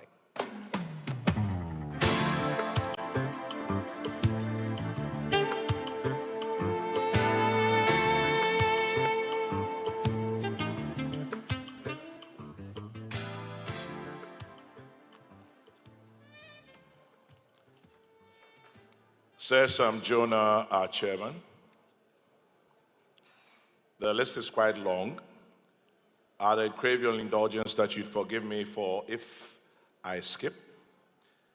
But Sir Sam Jonah, our chairman, I'd also like to acknowledge His Excellency President John Dramani Mahama, represented here by Deputy Chief of Staff Nana Oye Bampo Ado. I'd like to acknowledge the presence of former President Nana Addo Dankwa Akufo-Addo, former Vice President Dr. Mahmoud Bawumia, my Lord the Chief Justice Paul Bafuboni, Commonwealth Secretary General Her Excellency Shirley Ayokoboche. I'd also like to acknowledge Nananum, the Chief of the Defense Staff of the Republic of Ghana, Lieutenant General William Ejapong, and his entourage. I'd like to acknowledge you, sir. I'd also like to acknowledge the Inspector General of Police of the Republic of Ghana, Christian Tete Yohuno, and your entourage. Your Excellencies, distinguished guests, ladies and gentlemen. How did we get here? How did we get here? In 2019, Your Majesty, Otumfuo Setutu, in these hallowed grounds of Manhyia, was awarded the Pillar of Peace. And I'm sure with the videos and speakers before me, we all know what he has done to ensure that there's been peace, not only politically, traditionally, environmentally, and even economically, as former President Kufuor and current President John Dramani Mahama have alluded to. Fast forward to the year 2021. The gold coin was launched. This gold coin was launched with the express permission of the Governor of the Bank of Ghana and, of course, the Republic of Ghana thereof. In 2021, when the gold coin was launched, we'd like to say and pay tribute to Mr. Alex Dade and his group KGL. Alex, thank you very much. In 2021, I remember, on these hallowed traditional grounds, KGL purchased the very first gold coin at 1 million cedis at a time. Hey, and you'll be on 1 million ASR. Interestingly, KGL then decided that they were going to continue to sponsor the entire gold coin train. And how did the train then go? This train went all the way to Memphis in the United States of America. At the Memphis in May International Festival in 2022, KGL was there. The gold coin also traveled all the way. It made a stop at the residence of former President John Ajekum Kufuor. He made a stop at the then former President John Dramani Mahama. He made a stop at the then current President Nana Addo Dankwa Akufo-Addo. He also made a stop at the then former Vice President Dr. Mahmoud Bawumia. He made a stop at the table of our chairman for tonight, Sir Sam Jonah. Aside many stops that the gold coin made, In October of last year, the gold coin traveled all the way to the United Kingdom and made a stop at the Commonwealth Secretariat, planted firmly on the desk of one of the most distinguished Ghanaians we've ever had and are celebrating today, a true daughter of the land, Her Excellency the Commonwealth Secretary General, Shirley Ayoko Boche. And all of these were very kindly sponsored by KGL. And for that matter, I'd ask for a round of applause once again for KGL. Thanking you very much for supporting the journey of the gold coin. Tonight, there'll be several presentations, but two of them are very important to us. The very first presentation will be the rebranded gold coin, which comes in a box. Very interesting, we'll get to that point. We'll do two presentations. The gold coin is actually at the auspices of His Majesty, the Asantehemaa.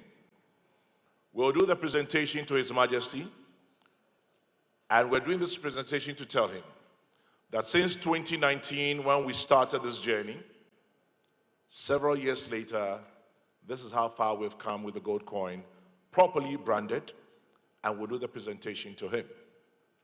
After which, we'll do another presentation to the governor of the central bank, minus the Bank of Ghana that gave authorization, ladies and gentlemen, that we know gold coin.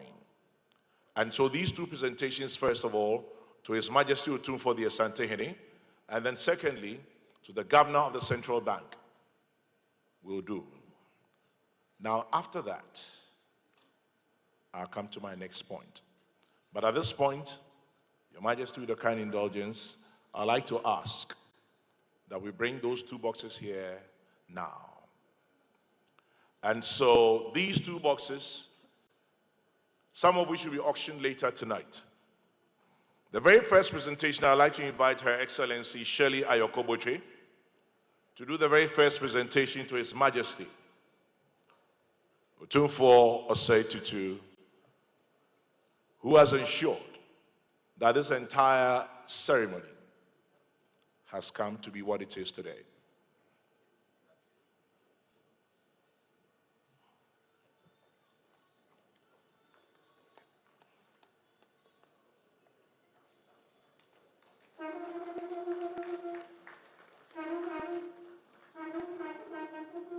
So, a presentation by Commonwealth Secretary General, Her Excellency Shirley Ayoko Boche, presenting the gold coin in a box to His Majesty Otumfuo the Asantehemaa, and it has 1 ounce of gold.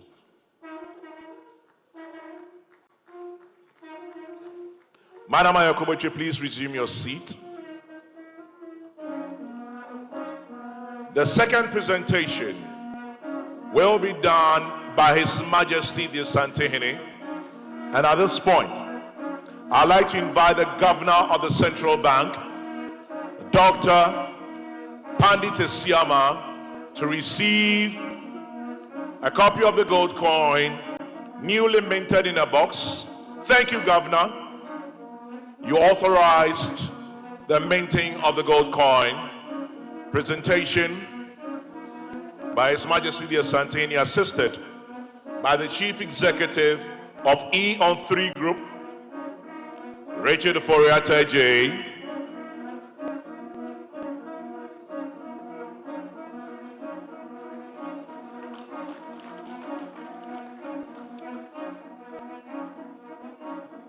Thank you, Your Majesty. Dr. Esiama, thank you very much. Thank you very much, Her Excellency Shirley Ayoko Boche. Thank you very much.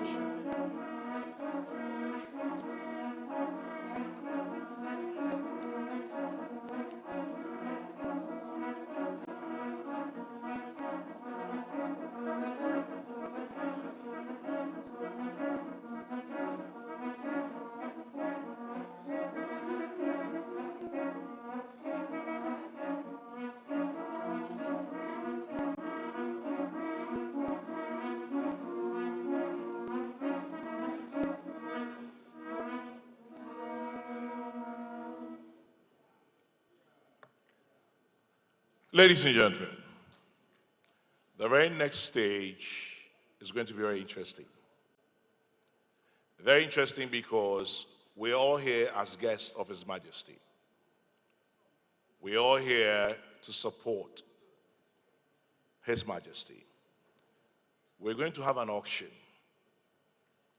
and I'll be very happy to delegate and introduce a man who is well versed at these things. He can smell money from 2 million miles away. He has worked with money all his life. But before I invite him, I'd like to tell you what we are auctioning tonight. Tonight we have an artwork. The artwork has 14 ounces of gold. There are 3 pieces of that artwork. Each of them contains 14 ounces of gold. 14 because it is a pillar of peace. When you add a pillar of peace, you get 14 letters. 3 of those artworks will be auctioned. The next one is just one. 27 ounces of gold. Just one artwork. 27 ounces represents 27 years of the reign of His Majesty, the Asantehemaa. We have just one that will be auctioned. After that, the presentation we saw, the gold coin in boxes with an inbuilt screen, each of them an ounce of gold, would also be auctioned. I'd entreat all of us here to dig deep, contribute to this august occasion, to the continued reign of His Majesty, and to support all his projects. At this point, I'd like to invite to do the auction. As I said, he smells money 2 million miles away because that's all he's done all his life. Money, finance, economics, and business. He's currently the board chair of the National Investment Bank. Ladies and gentlemen, I present Mr. Frank Edu. Thank you.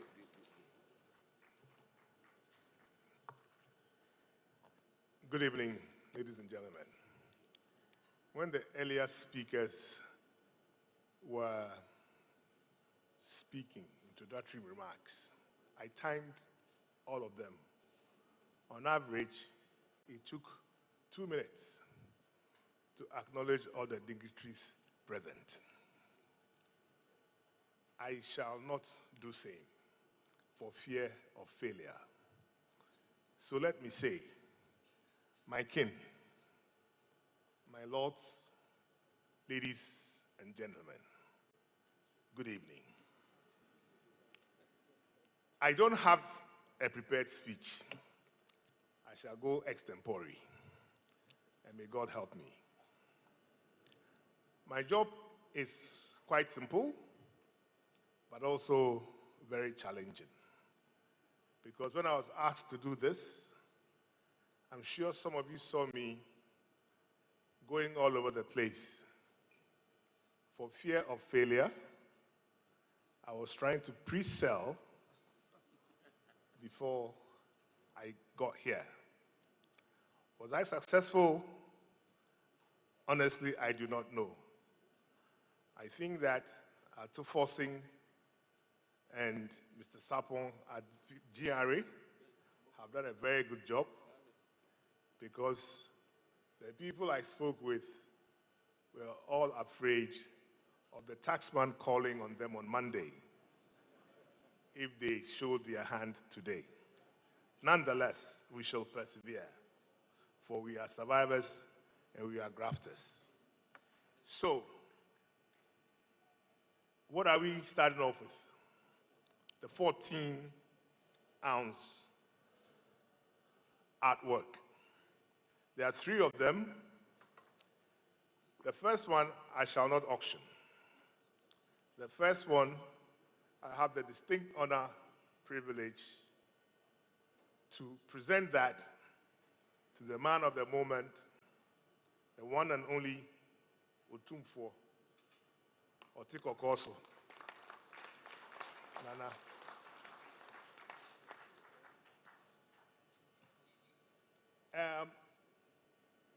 Wadaruma.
A little health and safety announcement. If you're a doctor or a nurse, please meet me at the foyer immediately. A doctor or a nurse, please meet me at the foyer immediately. Thank you.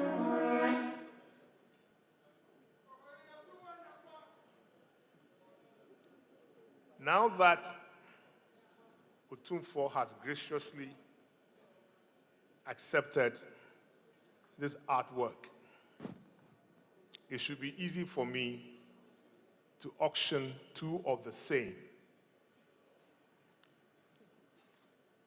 I have a reserve price. Remember,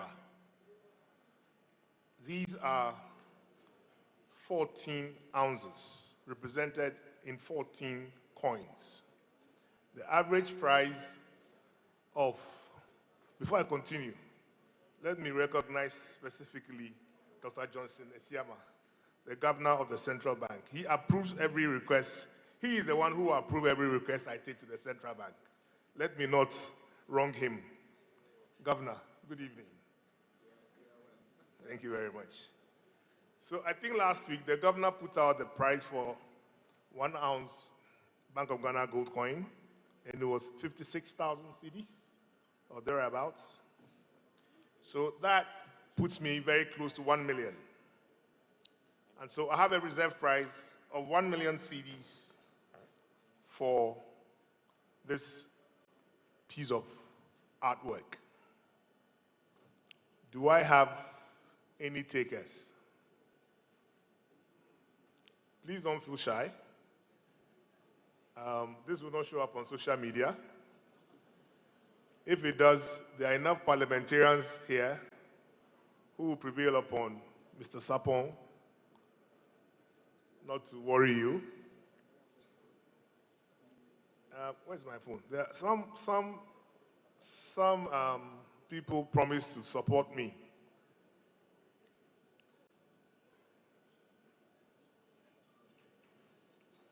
Do I have any? Can I have my phone, please? Is there?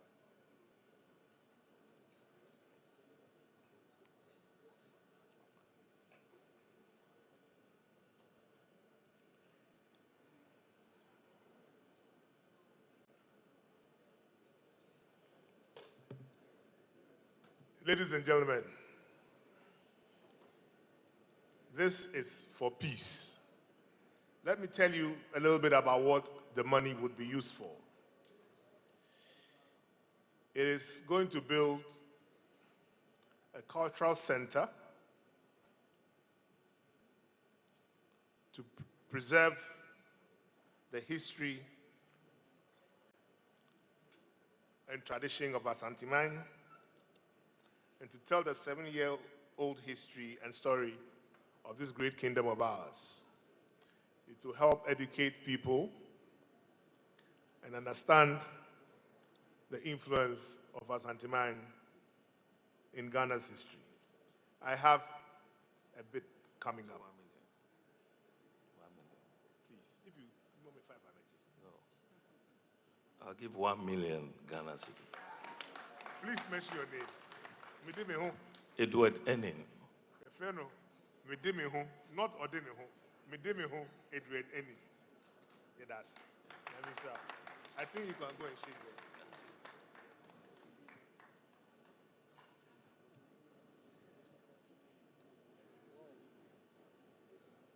Gentlemen, you are standing. Are you coming forward? Yes. In East Africa, we'll call you Muzungu. In Ghana, we'll call you Broni. You're not coming forward. You did what? But you drank our wine, haven't you? We have one more to go.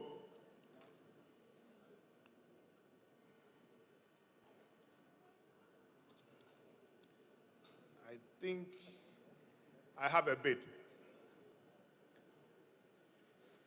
The power of technology. I have a bid, and the bid says a silent bid. Okay. Yes. Please bring the artwork. The silent bid is okay. I'll need somebody to collect it. You collect it for the person. I will remain gender neutral. Please bring it. We have a bid. Yes, bring it forward.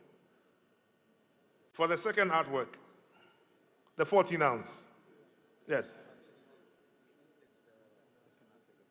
Yes, that's one. Yes. So bring it up.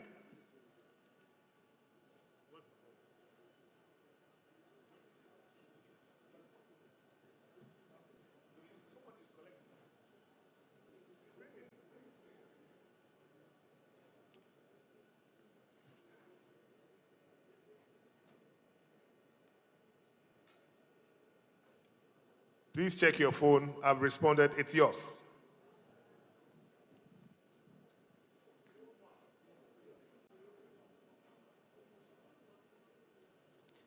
As we wait for the 14-ounce artwork to be brought forward, it's coming.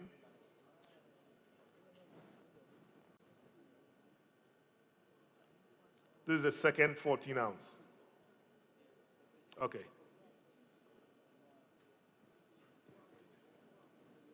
So,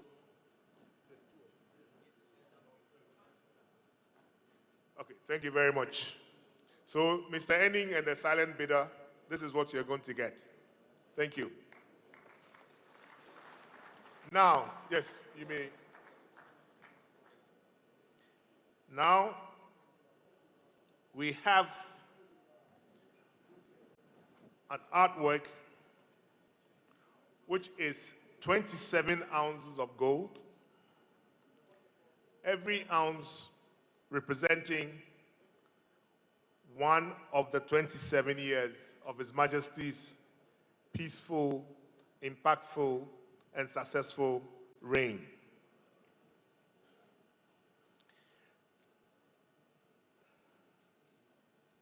It comes with 4 watch pieces on it and 27 pieces of gold, 1 ounce each. The watches, in the spirit of promoting local entrepreneurship, were manufactured by Caveman Watches. I think Caveman is here. Caveman, if you'll come forward, we need to celebrate you.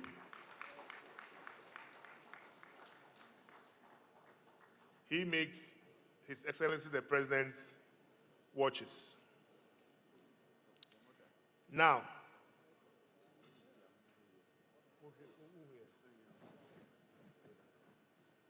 Now, 27 ounces times 56 if I do the maths, that's caveman watches for you. Thank you very much for your kind donation.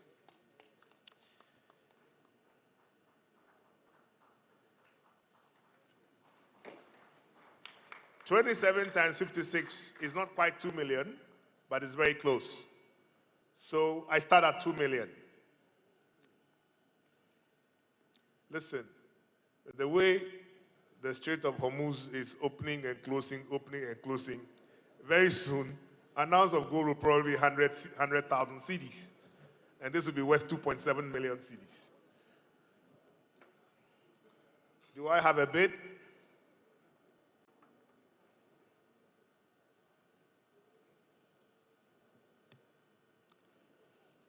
I wish I could ask the IGP or the Army Commander or the Chief Justice to bid. But we know they can't bid. We know their salaries. But we have, Uncle Sam says I shouldn't call his name. Alhaji Yusuf, inshallah, says I shouldn't call his name. We have some cocoa magnates here, you know. Ladies and gentlemen, don't leave me in the lurch, please. Can I get a bid for 2 million cedis?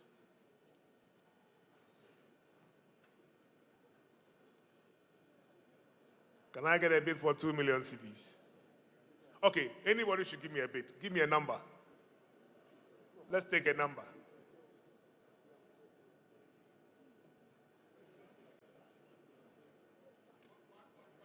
1.5.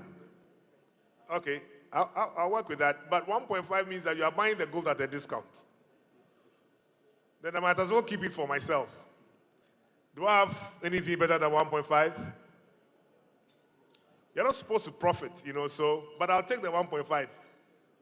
When somebody owes you 2 million cedis and offers to give you 200 cedis, you take it and you go after the person. 1.5. Can I have 1.7? 1.7?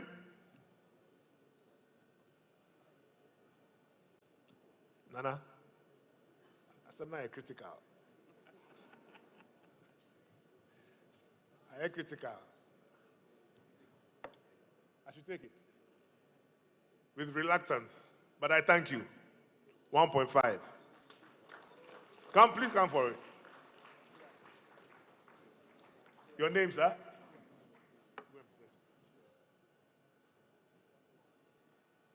Tell us.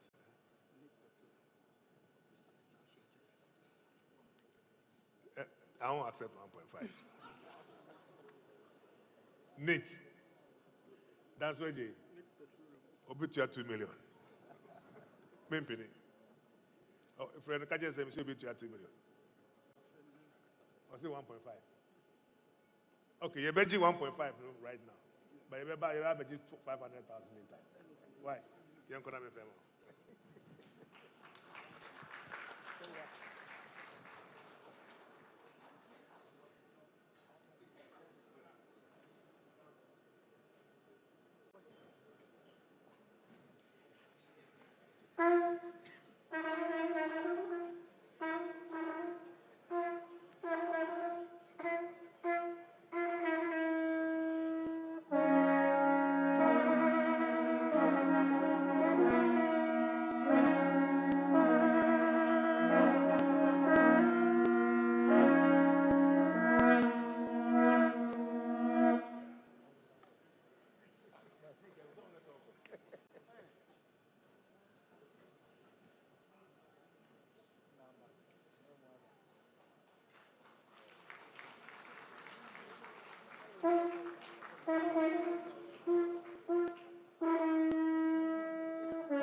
That's it. Okay.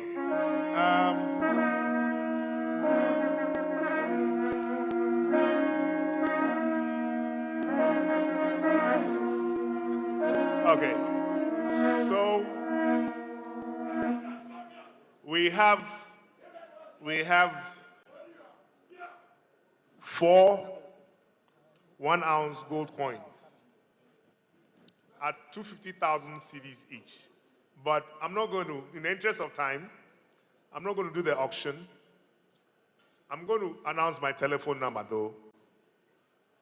By the end of the evening, if any one of you is touched and you want to buy any one of these 4 coins, just send me a text or WhatsApp. And my number is 0244 314423. 0244 314423. Nana? With us.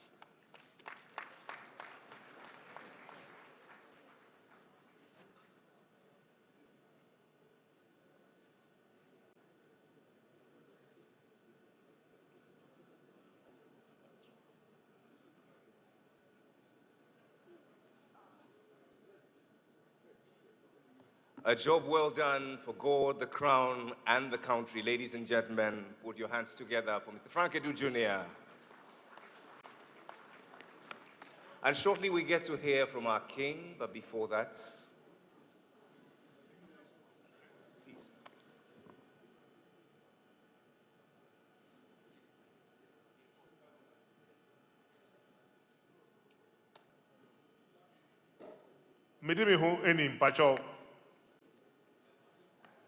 He says if you don't present to him publicly, he won't pay. Any, never presenting publicly.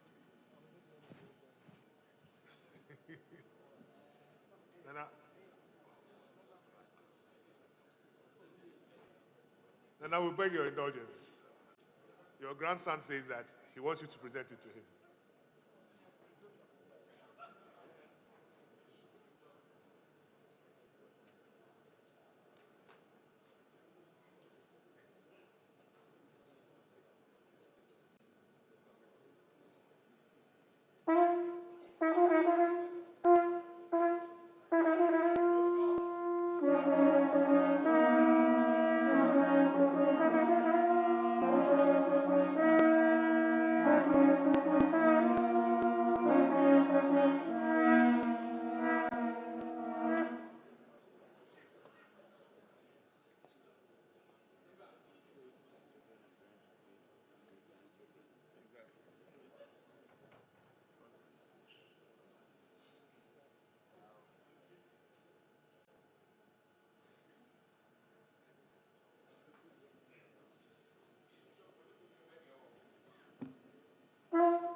for such a beautiful gesture celebrating our king, please put your hands together one more time.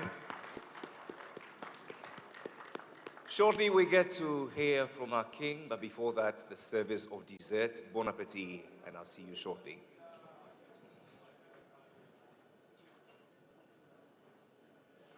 DJ and the Dusty, we're all yours.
papa.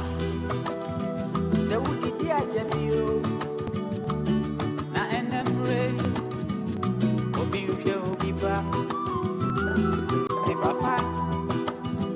Se udi dia ye jebio. Na enemre. Obi ufye obi ba. Empenyini si ohine bandini ane papa ti asienti. Sa ufya wa misi fifia. Ewe maudi tutuo. Empenyini si onipeni anene waye ni yenti. Sa ojije metata. Enyini abeyo kumao. Efi sabata ina oni me maya mukopo. And every asi so biangu wa oni. Abata ina oni me maya mukopo. Ewa mini ewa yenye enso. Ayamba yosia wo biara jitumse onu die wa ye janka. Encho bituna na mona opportunity se janka o. Na sa wositi asina wa hwawa. Opo plus ni terisi. Ayamba o. Vanyina majanka.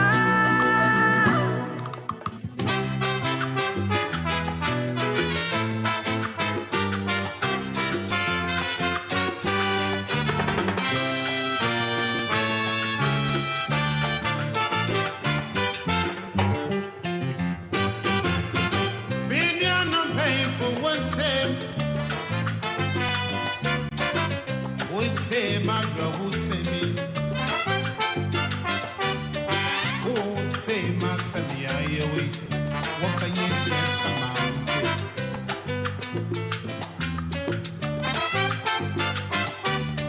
Million I'm paying for one time.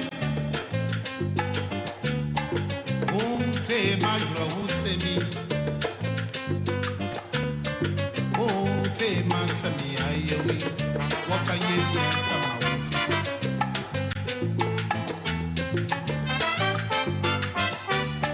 Be no way, I want Marco. Why get me get to school? If he's schooler, when you to college. If he college, I mean, Mama son our or bragging them men or what now.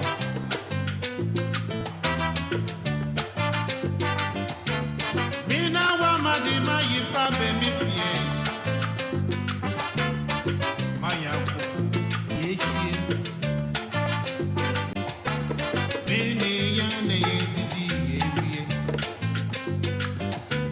me, sit all cotton, see. Meta, mokune, can't fight the dream.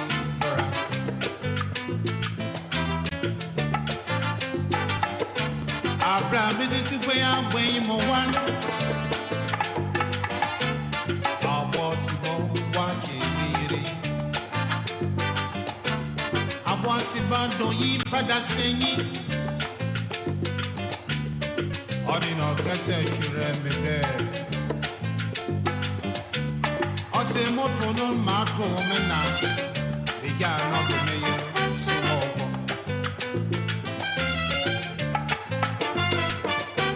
Akwasi bande yi bana seyi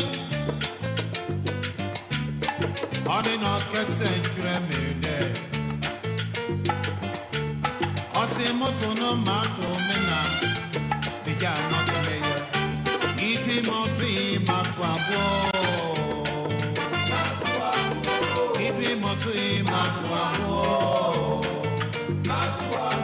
Oyiba be saba wada na wo.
Thank you very much, DJ Andy Dosti, for those lovely tunes. It's 11:17. It's a good time to call this house to order with the service of desserts almost over. Ladies and gentlemen, I ask that we all be seated as we prepare to receive our king.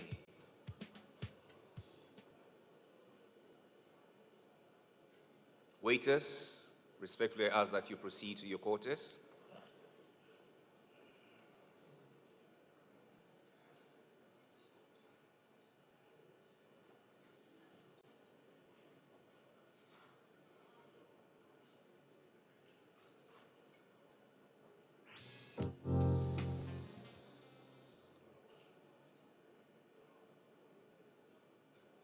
Excellencies, ladies and gentlemen, I pray silence. Tonight's theme, Advancing Peace and Sustainable Economic Development Through Royal Vision, was not written around an abstraction. It was written around a life, around the choices made quietly right here at the Manhyia Palace and loudly on the world's stages, around the handshakes that prevented wars and the investments that created futures, around the understanding, rare and precious, that peace is not the abstract or the absence of conflict, it is the presence of justice, of dignity, and of opportunity distributed with something approaching fairness. That understanding lives in a man. It walks with him. It precedes him into every room.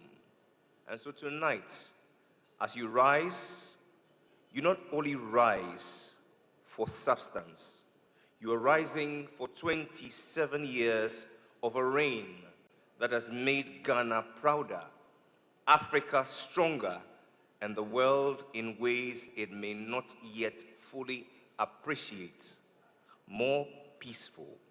You are rising because some presences command not applause, but gratitude. And gratitude, when it's genuine, rises to its feet. The good and great herein gathered, please rise and receive God's gift to us. The King of Asante, His Majesty Otumfuo Osei Tutu II, our pillar of peace.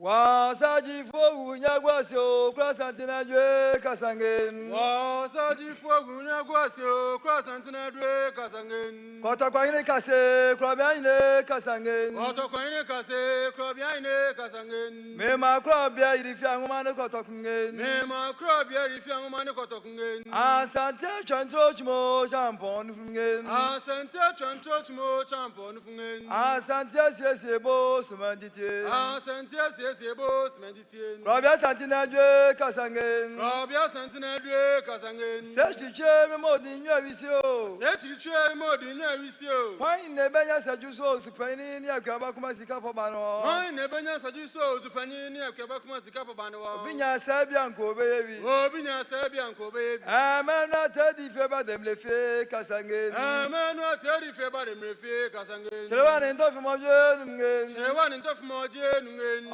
Odofro dade ochmo champo nufungen. Odofro dade ochmo champo nufungen. O so ni kroyo sumandite. O so ni kroyo sumandite. Ajakwa jale na ade ase dingen. Ajakwa jale na ade ase dingen. Akusibio kumro chmo champo nufungen. Akusibio kumro chmo champo nufungen. Ajakwa free say frampo demli favisi. Ajakwa free say frampo no demli favisi. Se tutu memodi nyawisio. Se tutu memodi nyawisio. Una na musuma nkabo mpuntu ni nkoso ba wasanti mam ni Ghana manyina. Una na musuma nkabo mpuntu ni nkoso ba Ghana ni wasanti manyina. Obinya sabia nko baby. Obinya sabia nko baby. Blagwa bakana ne frampo demli favisi. Blagwa bakana ne frampo no demli favisi. Mema dabendo da kwa yadungen. Mema dabendo da kwa yadungen. Yiadom na ne dia kubo jojo tata chmo champo nufungen. Yiadom na ne dia kubo jojo tata chmo champo nufungen. O to sika sama ne jija kungen. O to sika sama ne jija kungen. Ajakwe bo banko nyum flower. Ajakwe bo banko nyum flower. Ina flower frampo demli fa o. Ina flower frampo no demli fa o. Se tutu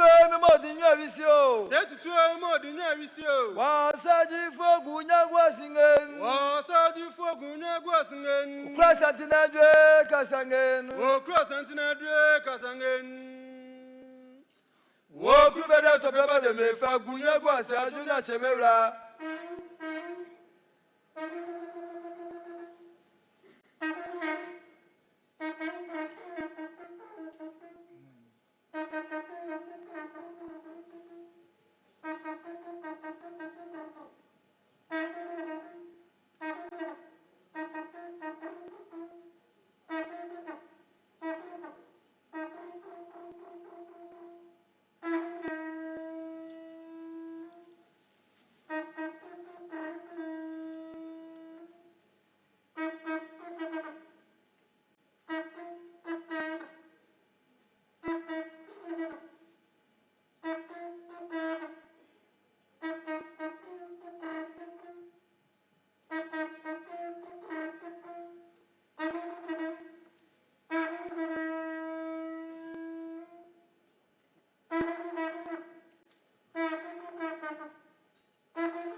bia kumia ba odi ajo no o.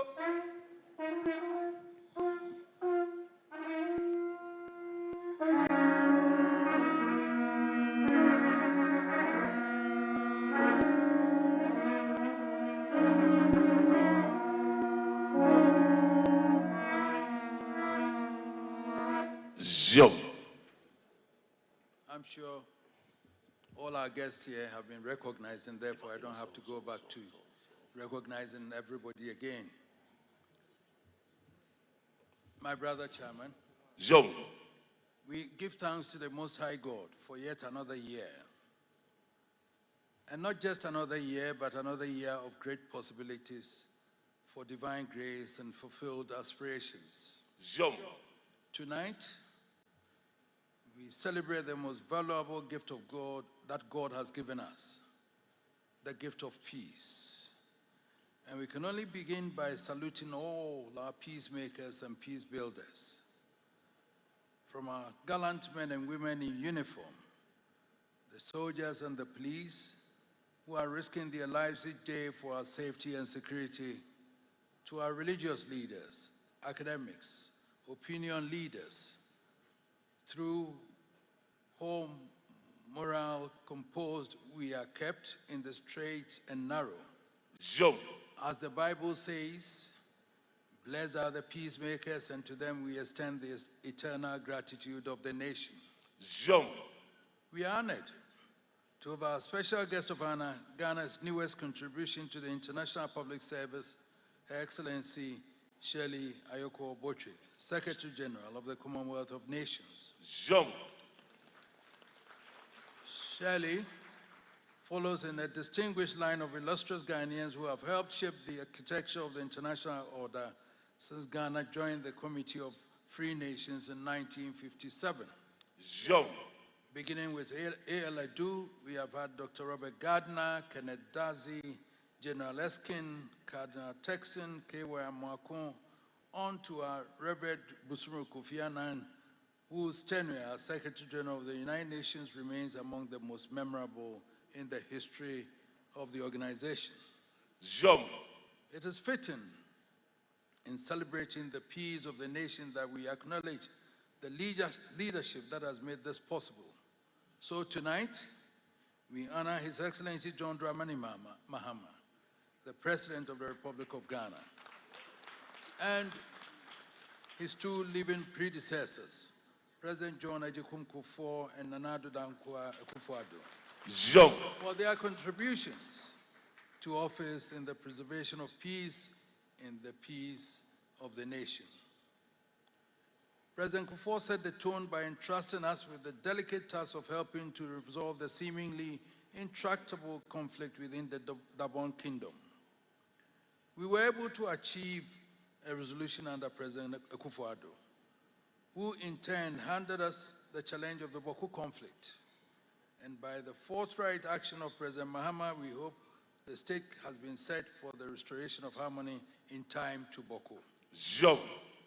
In honoring them tonight, we are underlining our commitment to the unity of our nation and to greater harmony and consensus building in our political discourse. We seek to affirm that in office or out of office, Manhyia is home to whoever has the unique privilege of drawing the sacred sword of the state and swearing allegiance to the people. We know what it means to draw the Mpomposio sword and swear to the people, and the moral and spiritual significance can never be lost or undervalued. Sadly, the adversarial nature of politics often threatens to overrun our natural instincts for civility and brotherliness. But Manhyia remains determined to ensure Ghanaians do not give in to the corrosive embers of misguided politics, but remain true to our time-honored traditional values of respect for our elders. Our goal is to create conditions for consensus building and mitigate the effects of the perpetual acrimony we continue to experience. In honoring them tonight, we also want the nation to create space for them, as seven and former heads of state, to engage on critical national issues not as adversaries, but as elder statesmen whose insights can be invaluable in the search for solutions to our myriad national issues. This can be a massive boost not only for orderly governance, but for the peace and harmony of the state. Let me seize this opportunity to say thank you to the Olu of Wari and his consort, Queen Consort, for making time to be with us to celebrate with us tonight. We thank you very much for coming. Our experience tells us that no one can take the peace of the land for granted. Beyond the settlements which occupy the headlines, much of our time has been spent resolving disputes and holding off conflicts which could have had dire consequences on our communities. Our role has had a massive impact on the operations of business, providing perhaps the only access to the free resolution of litigation. Indeed, when I look back on the number of cases we have resolved and continue to resolve, and consider the impact they have made on the cost of doing business as well as the harmony it has established among families, we can only be thankful for the wisdom and ingenuity of our forefathers who created the structures on which chieftaincy is built.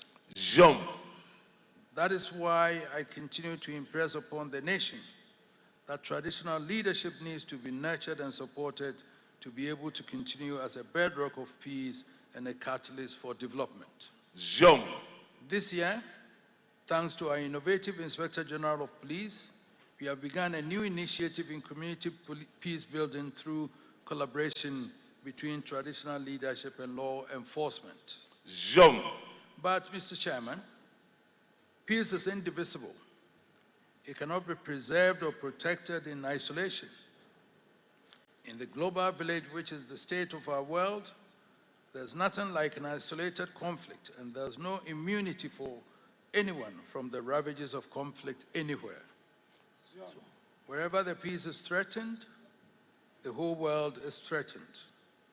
So we cannot talk about peace in Ghana without feeling the crushing weight of and the corrosive impact of the wars raging in Europe and the Middle East. Every Ghanaian must feel a sense of pride that once again, we have a daughter in the pool of international diplomacy. Our pride is that.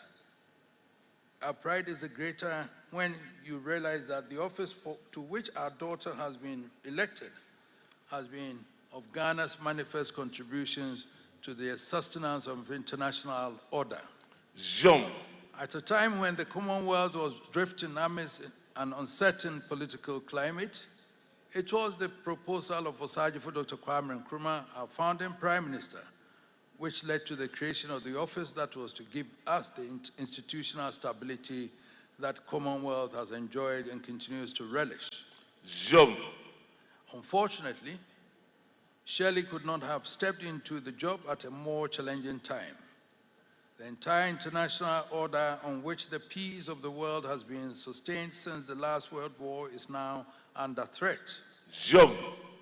We now need the wisdom of King Solomon and the patience of Job to help us to navigate through the treacherous terrain. The geopolitical uncertainties of today pose a serious challenge to the Commonwealth. As the largest grouping of sovereign states outside the United Nations, spanning virtually all the continents and across all religious faiths, it stands as one repository of the values of history and tradition on which a stable world order can be sustained. So we hope, even amidst the bloodshed and carnage, that there is a scope for the Commonwealth to act as a bridge between the combatants and a bridge to lasting peace. Tonight, we convey to the powers who carry the destiny of the world on their fingertips to hearken to the cries of the millions who are the collateral victims of wars about which they have not the faintest idea. There's not a soul in Sasam or Chiobodom, Bimbila, or Anehu who has the foggiest notion about the cause of the wars. And yet, there's no single Ghanaian in city, town, or village, and no African anywhere who is not being impacted by the raging wars. Indeed, I submit that the heart-rending suffering we are seeing on the airwaves are only a tip of the iceberg. The true collateral damage to the innocent villages of the globe is yet to be measured. The innocent millions of the world who are the collateral victims are crying in silence, and their cries of anguish and the tears of despair can no more be ignored. Nor can our hearts bear the continued suffering of those who are the direct victims of these wars. So tonight, from Kiev to Tehran, from Tel Aviv to Beirut, we appeal, we plead for peace to prevail.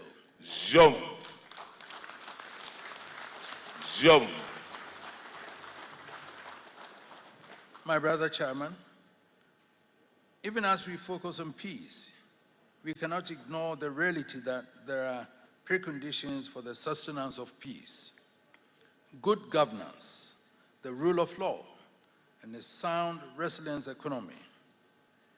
We are not only celebrating 27 years of our reign, we are also celebrating the 70th year of the birth of Ghana as a sovereign nation. As you know, next year marks the 70th year of our birth and beginning of the 7th decade of our nationhood. We have every hope that the happy signs we see must be a prelude to a happier decade to come. Destiny has conferred on His Excellency President Dramani Mahama the duty of leading his people into the 7th decade of nationhood. As always, we remain faithful to the President on the journey towards the fulfillment of his mandate, and we cherish the hope that his legacy to successors will be a Ghana wealthier, happier, and prouder than he inherited. Along the journey, we hope he will help set the tone for a new politics for the decade of the 70s. A new politics less in acrimony, zero tolerance of insults, laid on the foundations of truth, discipline, and respect for law and order, and focused on the 3 pillars of development, development, and development. We need a new paradigm in relations between the state and business, which recognizes that successful governance is dedicated on success in business, and business becomes the key barometer by which we measure national prosperity. The reality today is that there's no free lunch at the inn any longer. The current international order has no room for the lazy, the reckless, or the indisciplined. More than at any time in history, we have to survive by the sweat of our brows. It calls for a major attitudinal change at all levels of society. It is a challenge as much to our leaders as it is to every citizen of the land. For too long, we have indulged the luxury of blaming everybody else but ourselves for our woes. We even continue to blame the First Republic, which ended 60 years ago, for our failings today.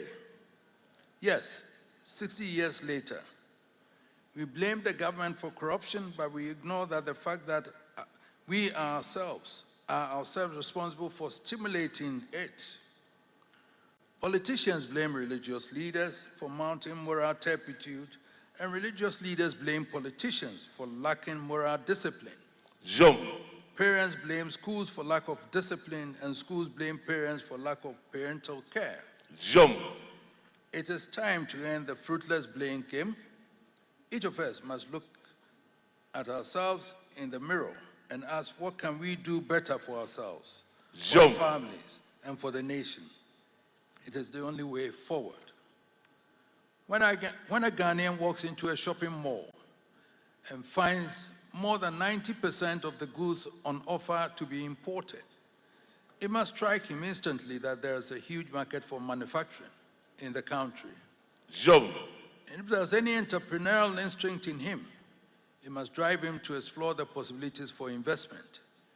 It is not a matter for government. It is a matter of business. It has been refreshing to listen to a number of initiatives from government, to stimulate private sector production in agriculture, forestry, and industries. The creation of the Tree Crop Authority is a welcome innovation, and the efforts of the Ministry of Trade to drive investment in agro-business is another step in this direction. The challenge now is how the people are responding.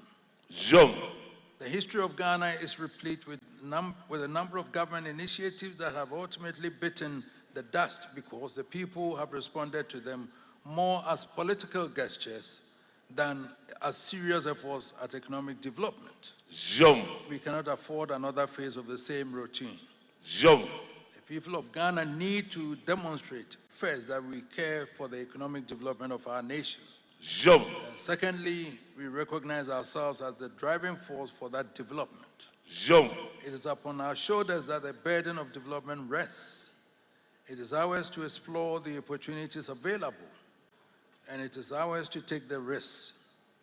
It is ours to take the hard decisions about where and how to invest our resources. If we, as citizens, are not prepared to take the risk of investing in manufacturing in our country, we should not expect others to come and invest. We should not expect to outsource the risk and hard work required for development and expect to enjoy the benefits and rewards of development. There can be no gain without risk and no benefit without effort within hard work. My brother Chairman, quite some time ago in June 1949, Kwame Nkrumah launched his campaign for self-government now. Regardless of where you stand in our history, the campaign achieved its purpose. In my view, the circumstances of our time call for a campaign just as momentous as the campaign for self-government.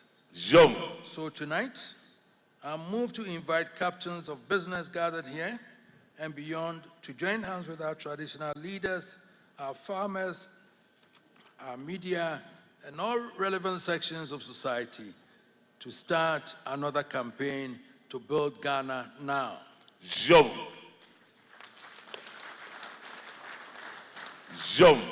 It is a call to unleash the energies of our communities, to encourage our people to put their money where their mouths are, to raise the capacity, to take risks, and to invest in the future of the only nation we have. It is time once again for Walla to Wallasa. But then, whilst I say this, my dear governor, you have to put the money in there for us to be able to use it.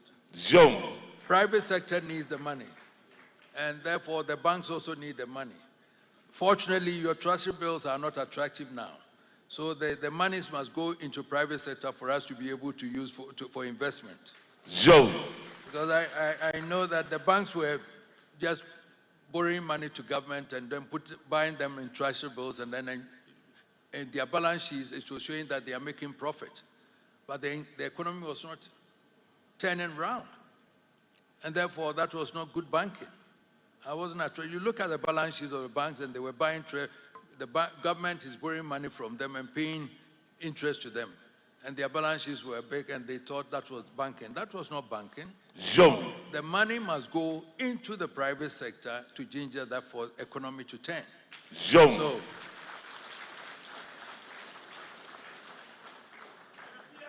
I cannot end on a more cheerful and hopeful note than to ask you to join me in paying tribute to an exceptional son of the Golden Stool, Mr. Dade, founder and chief executive of KGL Group.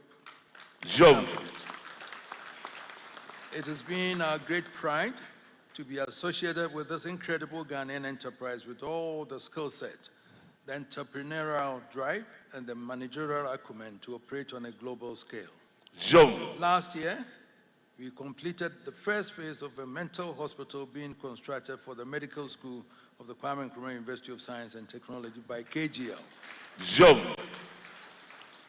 In collaboration with my Dear Wives Foundation and the Millennium Excellence Foundation.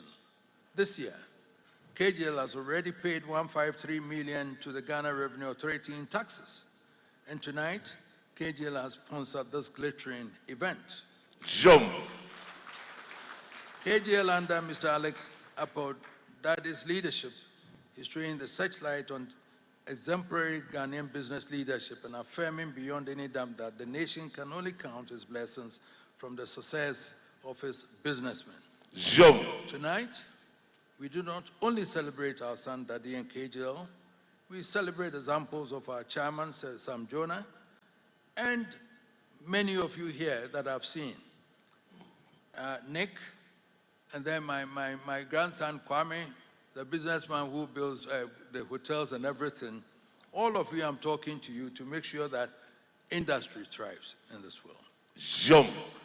So we celebrate examples of our chairman, we celebrate great industrial achievers who lead in the search for our nation and Africa to take full responsibility for the exploitation of the mineral wealth of the continent. We must each day draw inspiration from these titans and pray that on their mighty wings, our nation can fly to new heights and land us safely in the promised land of our forefathers. Thank you, my brother chairman. Thank you, our other statesmen, President Akufo-Addo, President John Mahama, and then President John Agyekum Kufuor. Our distinguished Secretary General of the Commonwealth of Nations. Thank you, captains of business and industry. May the dawn of the new decade see our nations ever greater and even stronger. Thank you very much.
Number 1, 2.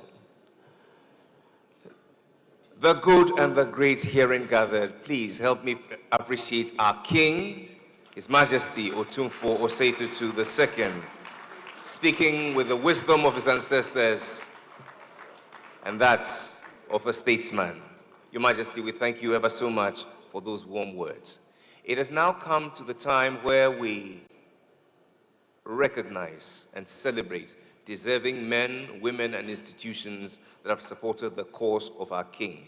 Your Majesty, if it pleases you, respectfully, I would invite you to the base to do us the honors. A round of applause for our King. Anita. Thank you so much.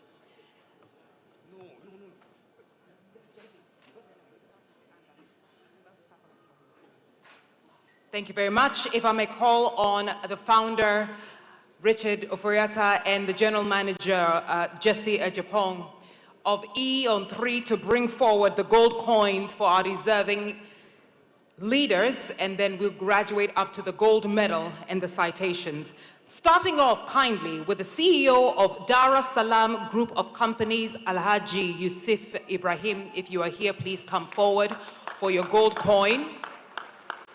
After Alhaji Ibrahim, we have the General Overseer of Rain House Chapel, Prophet Eric Buahin Uche. Please warmly welcome Alhaji Yusuf Ibrahim. Prophet Eric Buahin Uche, please make your way to pick up your medal, your coin. Goldfields Ghana Limited Senior Vice President and Managing Director, Mr. Elio Chum. Please make your way forward, Mr. Elio Chum. Mr. Chum will be followed by Chum Berma, Managing Director, Dawak Gold Co. Limited. Please come forward. So we have Professor Eric Buahin, Mr. Elio Chum, Chum Berma, please come forward. We will then proceed to the Managing Director of Anglo Gold Ashanti Obuasi Limited, Mr. Samuel Pobi. Mr. Samuel Pobi, please come forward. Mr. Daniel Buedi, Managing Director, Anglo Gold Ashanti Idua Prim Limited, please come forward. Mr. Pobi, Mr. Daniel Buedi, please come forward if you've heard your name. Celebrating Group Chairman of Nick Petroleum, Dr. Nick Danso Ajay, please make your way forward. Dr. Nick Danso Ajay, please make your way forward for your Otumfuo coin, followed by the celebrated Ghanaian boxing icon, if the professor is here, Professor Azuma Nelson. Professor Azuma Nelson, please make your way to the front if you're here, or your representative. Thank you very much. We now go to the founder of the new force, Nana Kwame Bediako. Nana Kwame Bediako, please make your way forward to pick up your Otumfuo gold coin, followed by the Executive Vice President and Country Director, Asante Gold Corporation, Mr. Frederick Atakuma. Mr. Frederick Atakuma, please make your way forward. Our dear partners at CapFam, we celebrate you tonight, and it's a double celebration. The Chief Executive Officer of CapFam, Mr. Charles Enchibuahin, kindly make your way forward for your Otumfuo gold coin. Mr. Charles Enchibuahin, from our partners tonight, CapFam, who is a Chief Executive Officer, we celebrate you. Mr. Dankwa Ado Yobo, who is the Country Manager and Chief Executive Officer of Newmont, Ghana, please make your way forward. Mr. Dankwa Ado Yobo, Country Manager and Chief Executive Officer, Newmont, Ghana, followed by Mr. Charles Opoku Dako and Mrs. Opoku, Chief Executive Officer of Codco Limited, Mr. Charles Opoku Dako. Mrs. Opoku, please make your way forward for your Otumfuo coin. Mr. James Osei Brown, Chief Executive Officer of Joseph Construction, please make your way forward. Mr. James Osei Brown. Mr. Kwesi Ofori, Chief Executive Officer, Rockshore International, we celebrate you tonight. Rockshore International CEO, Mr. Kwesi Ofori, please make your way forward. Celebrating Madame Patricia Poku Diaby, CEO of Plot Ghana. Madame Patricia Opoku Diaby, celebrated industrialist, CEO, Plot Ghana, kindly make your way forward. We celebrate you with your Otumfuo gold coin. Followed by the CEO of Magdan Group of Companies, Dr. Daniel McCorley. Dr. Daniel McCorley, Magdan Group of Companies CEO, you are warmly welcome to pick up your Otumfuo gold coin. The CEO of Justmo Construction, Dr. Justice Amo. Justmo Construction, Dr. Justice Amo, CEO, we celebrate you tonight. Madame Angela List, CEO of Adamus Resources Limited, please make your way forward for your Otumfuo gold coin, celebrating all your hard work and dedication tonight. Madame Angela List, CEO, Adamus Resources Limited. Mr. Frank Edu, please join us. Mr. Frank Edu, Board Chairman, National Investment Bank, please join us to pick up your Otumfuo gold coin.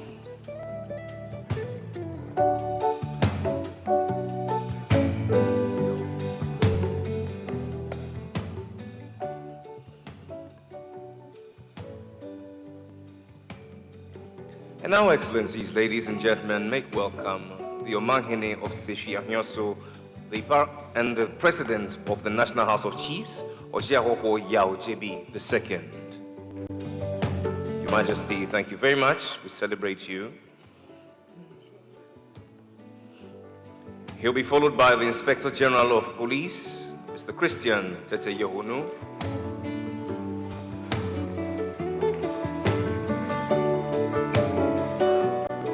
In the same vein, we would also celebrate the Chief of Defense Staff, Lieutenant General William Ajapong.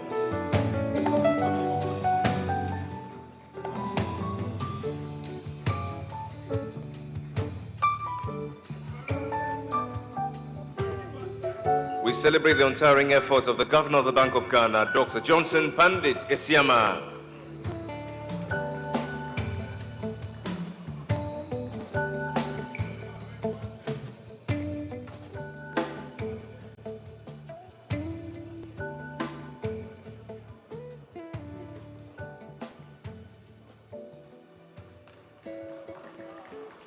And now the Executive Chairman of Jonah Capital, our chairperson for today, Dr. Sir Sam Jonah.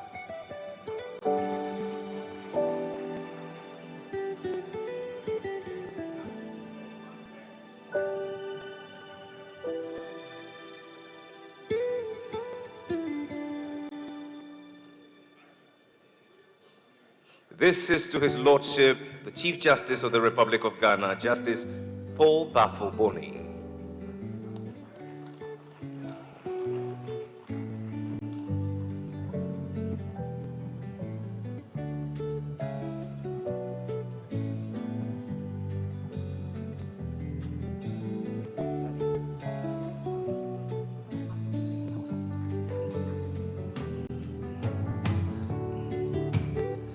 And to the Speaker of the Parliament of Ghana, the Right Honorable Alban Sumana Kingsford Bagbing, receiving on his behalf the First Deputy Governor, the First Deputy Speaker, I beg your pardon,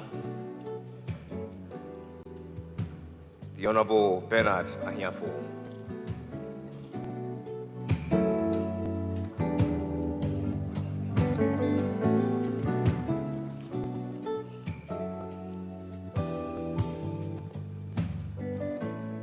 To the former Vice President of the Republic of Ghana, would you please make welcome His Excellency Dr. Mahamudu Bawumia.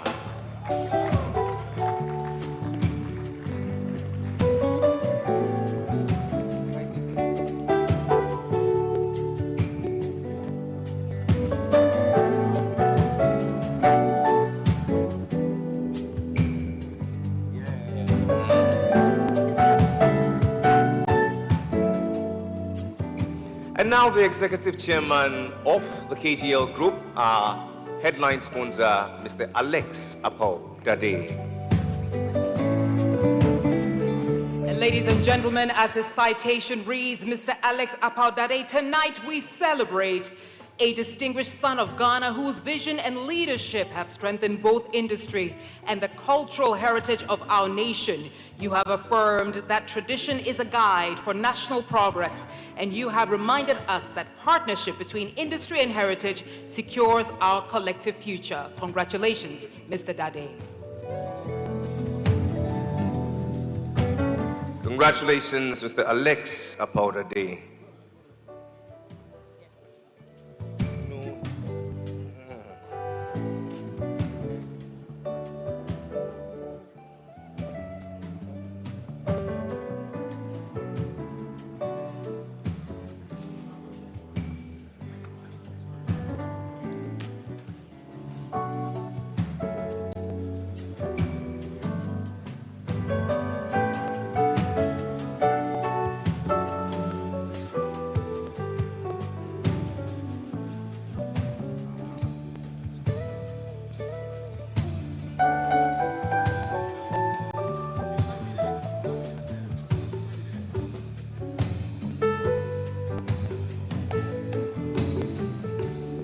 And this is to celebrate you, an illustrious son of Asantehemaa, our headline sponsor, KGL Group, and the illustrious Executive Chairman, Mr. Alex Apau-Dade. Ladies and gentlemen, it's yours for the applause.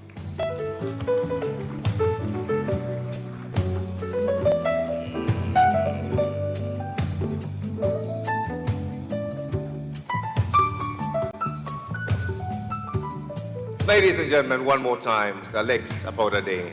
Thank you very much. Congratulations.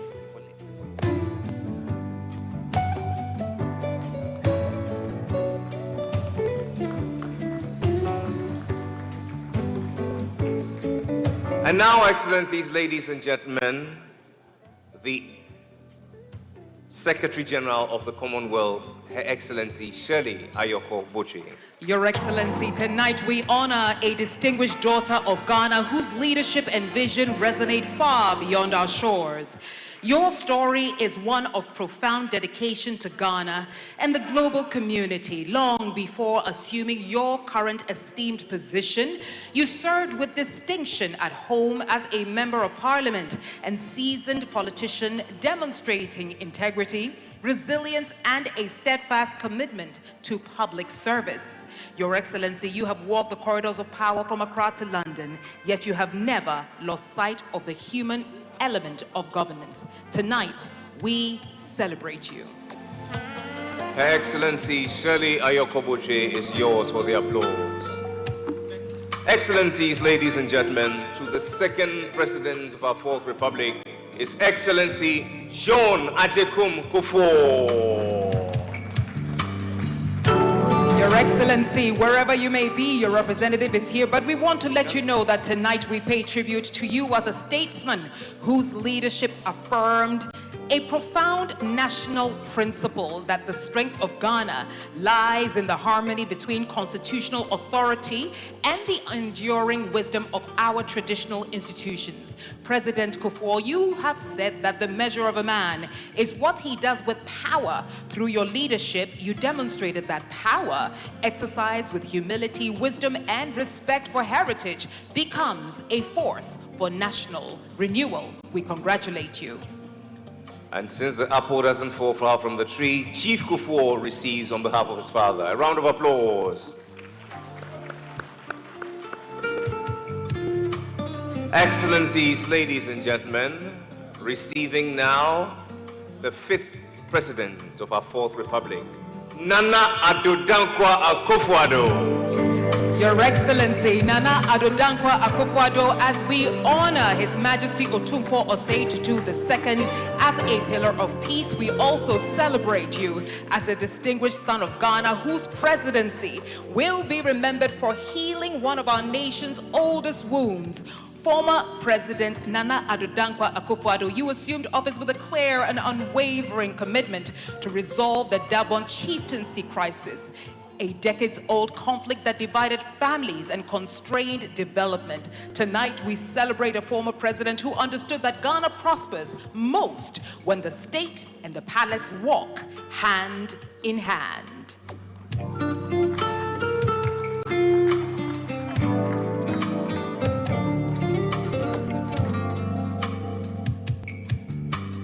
Ladies and gentlemen, Nana Addo Dankwa Akufo-Addo, former president of our republic.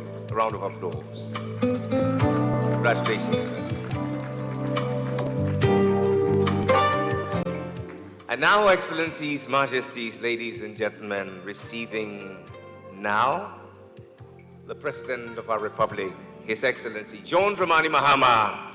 Round of applause. Ladies and gentlemen, His Excellency John Dramani Mahama, the President of the Republic of Ghana. We honor a distinguished statesman whose leadership reflects the enduring vision of the Asantehemaa for a peaceful and stable Ghana. His Excellency John Dramani Mahama, you are a leader who understands that governance is strengthened through a profound partnership between constitutional authority and our cherished traditional institutions. When you received the Asantehemaa's final report in December 2025, you affirmed your government's commitment to carefully considering and acting upon its recommendations. Tonight, we celebrate you for understanding that peace is built not only through the authority of office, but through respect of the wisdom of tradition, for your unwavering commitment to collaborative leadership, national stability, and the cause of peace. And now, ladies and gentlemen, I give to you champions of peace. A round of applause for them all. Your Majesty, if it pleases you, I'd like to invite all the recipients of these awards, together with the Chief Executive of on three to join.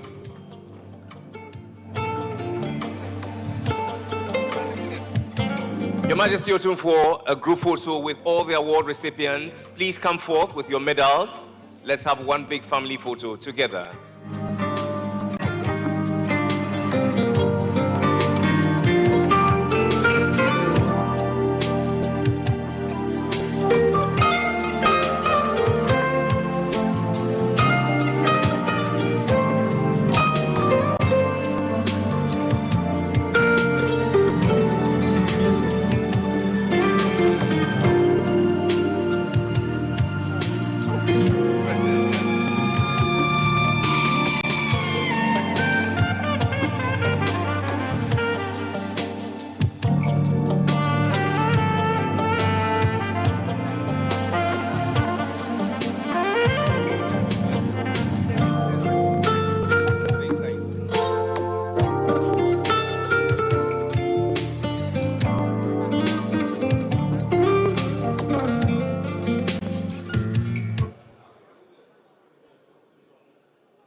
Ladies and gentlemen, please be seated for the grand award presented by His Majesty Otumfuo.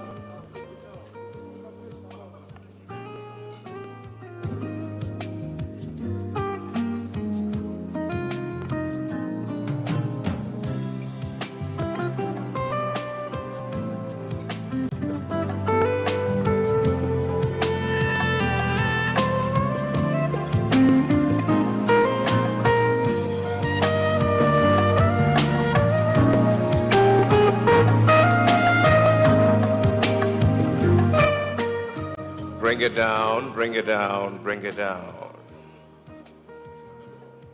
Sesam the Chair, Your Excellencies, Your Majesties, distinguished ladies and gentlemen, it has pleased God that today our King presents this memento to his special guest, the Olu of Warri, His Majesty Ujiame Otuawache III.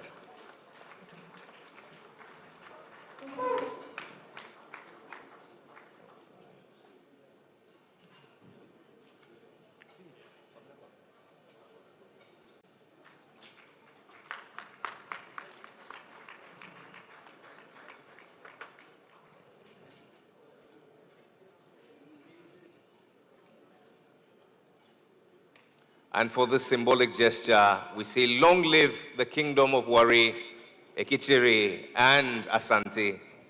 Together we say, long live the kings. I thank you ever so much. And now, Excellencies, Majesties, ladies and gentlemen, what is a banquet of this caliber without some dancing? I bring to you now the best from Ghana, Kwabna Kwabna.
Your Majesties, Your Excellencies, good evening. Listen up.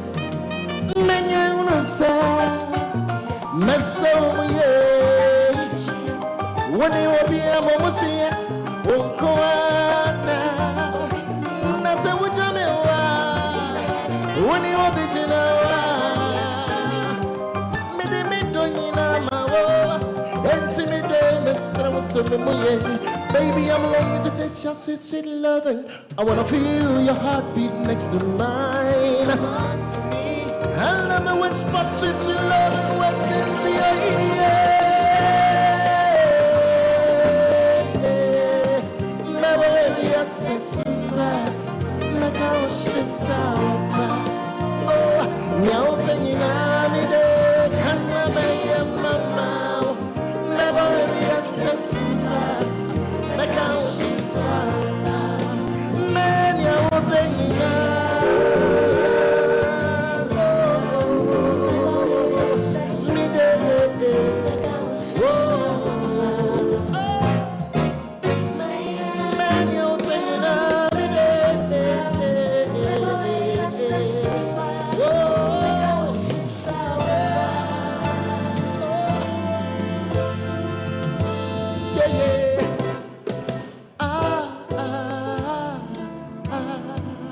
Everybody snap your fingers. Come on. Bonsano. Hey, hey. Man, you're bringing up. What's singing up? Man, you're bringing up. Oh, oh, oh. Man, you're bringing up. Hey, mayo. Mayo. Mayo, what's singing up? Mayo, what's singing up? Mayo, what's singing up? Mayo, what's singing up? Mayo, what's singing up? Mayo, what's singing up? Mayo, what's singing up?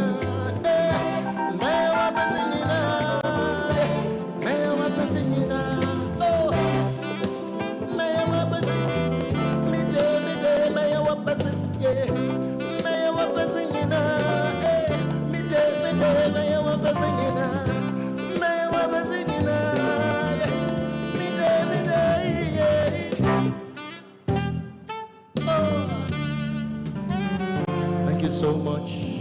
Thank you so much. Thank you so much. Okay. We do some beautiful tunes for you. This is high life music from Ghana. That's right.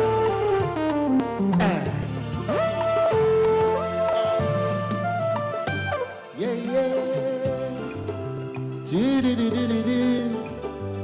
Do-do-do, yeah. Hey. Maybe what don't for near to me coco so. Minisua yirime. Oh, my favorite do. Yenti wa don kaisa. Which I need a fool, baby. Yeah, yeah. Infamious son, baby. Ain't never so crumple up for me. Kaisa body don't be firewood. Uncle me chain and something. Mamma and Fanny said, infamious son. Oh, I'll rub back to me. Yeah. Me too many and to be anymore. Me will be a just a day and a row. Nama feel.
Hold it right there.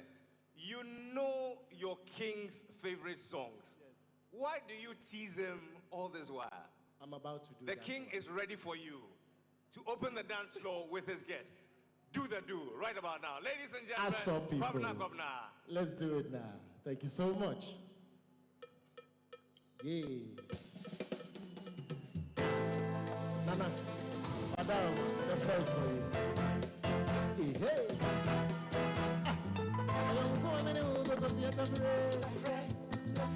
Winnie baby, that I'm a man, whatever. Make up with the foremost of me to get a grabber. Oh, young corner with the free, I am telling. Oh, I don't tell me about the enemy, you're making now. Baby, I'm a senior. Make up the phone to grab one more young quarter. Oh, yes, I'm moving, make up for mama, I say, but it's men never give me this, men are my senior. Pepe was in Pepe, changing whatever we do. Let's go back to your bed.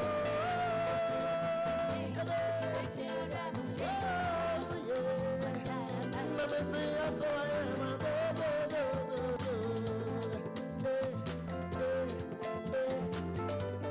I'm sorry, no crowd.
Everybody, some because of tempe was in the tempe, no more just so sad. Everybody, tempe was in the tempe, changing whatever we do. Messi,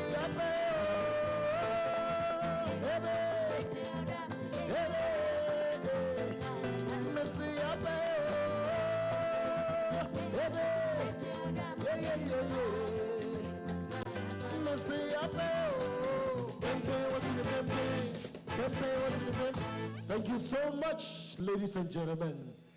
Okay, let's run it. Sweet baby people. Yeah.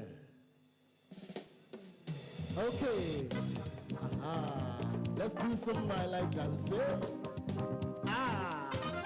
Hey, hey. Hey, hey.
sweet to me, darling, baby. Me wanna be people. I don't go thank your mama say.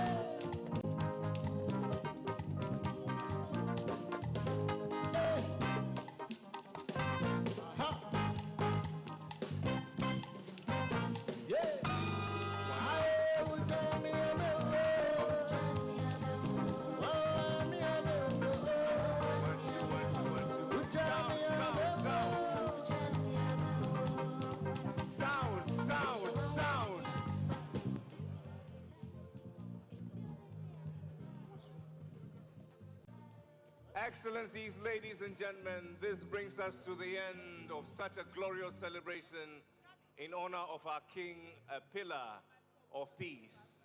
On behalf of His Majesty, Otumfuo Osei-Tutu II, and 3 on 3, I'd like to say a very big thank you to each and every one of you for coming in your numbers to honor this great day in history. From all of us at Manhyia, we say good night, goodbye, and Godspeed.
TV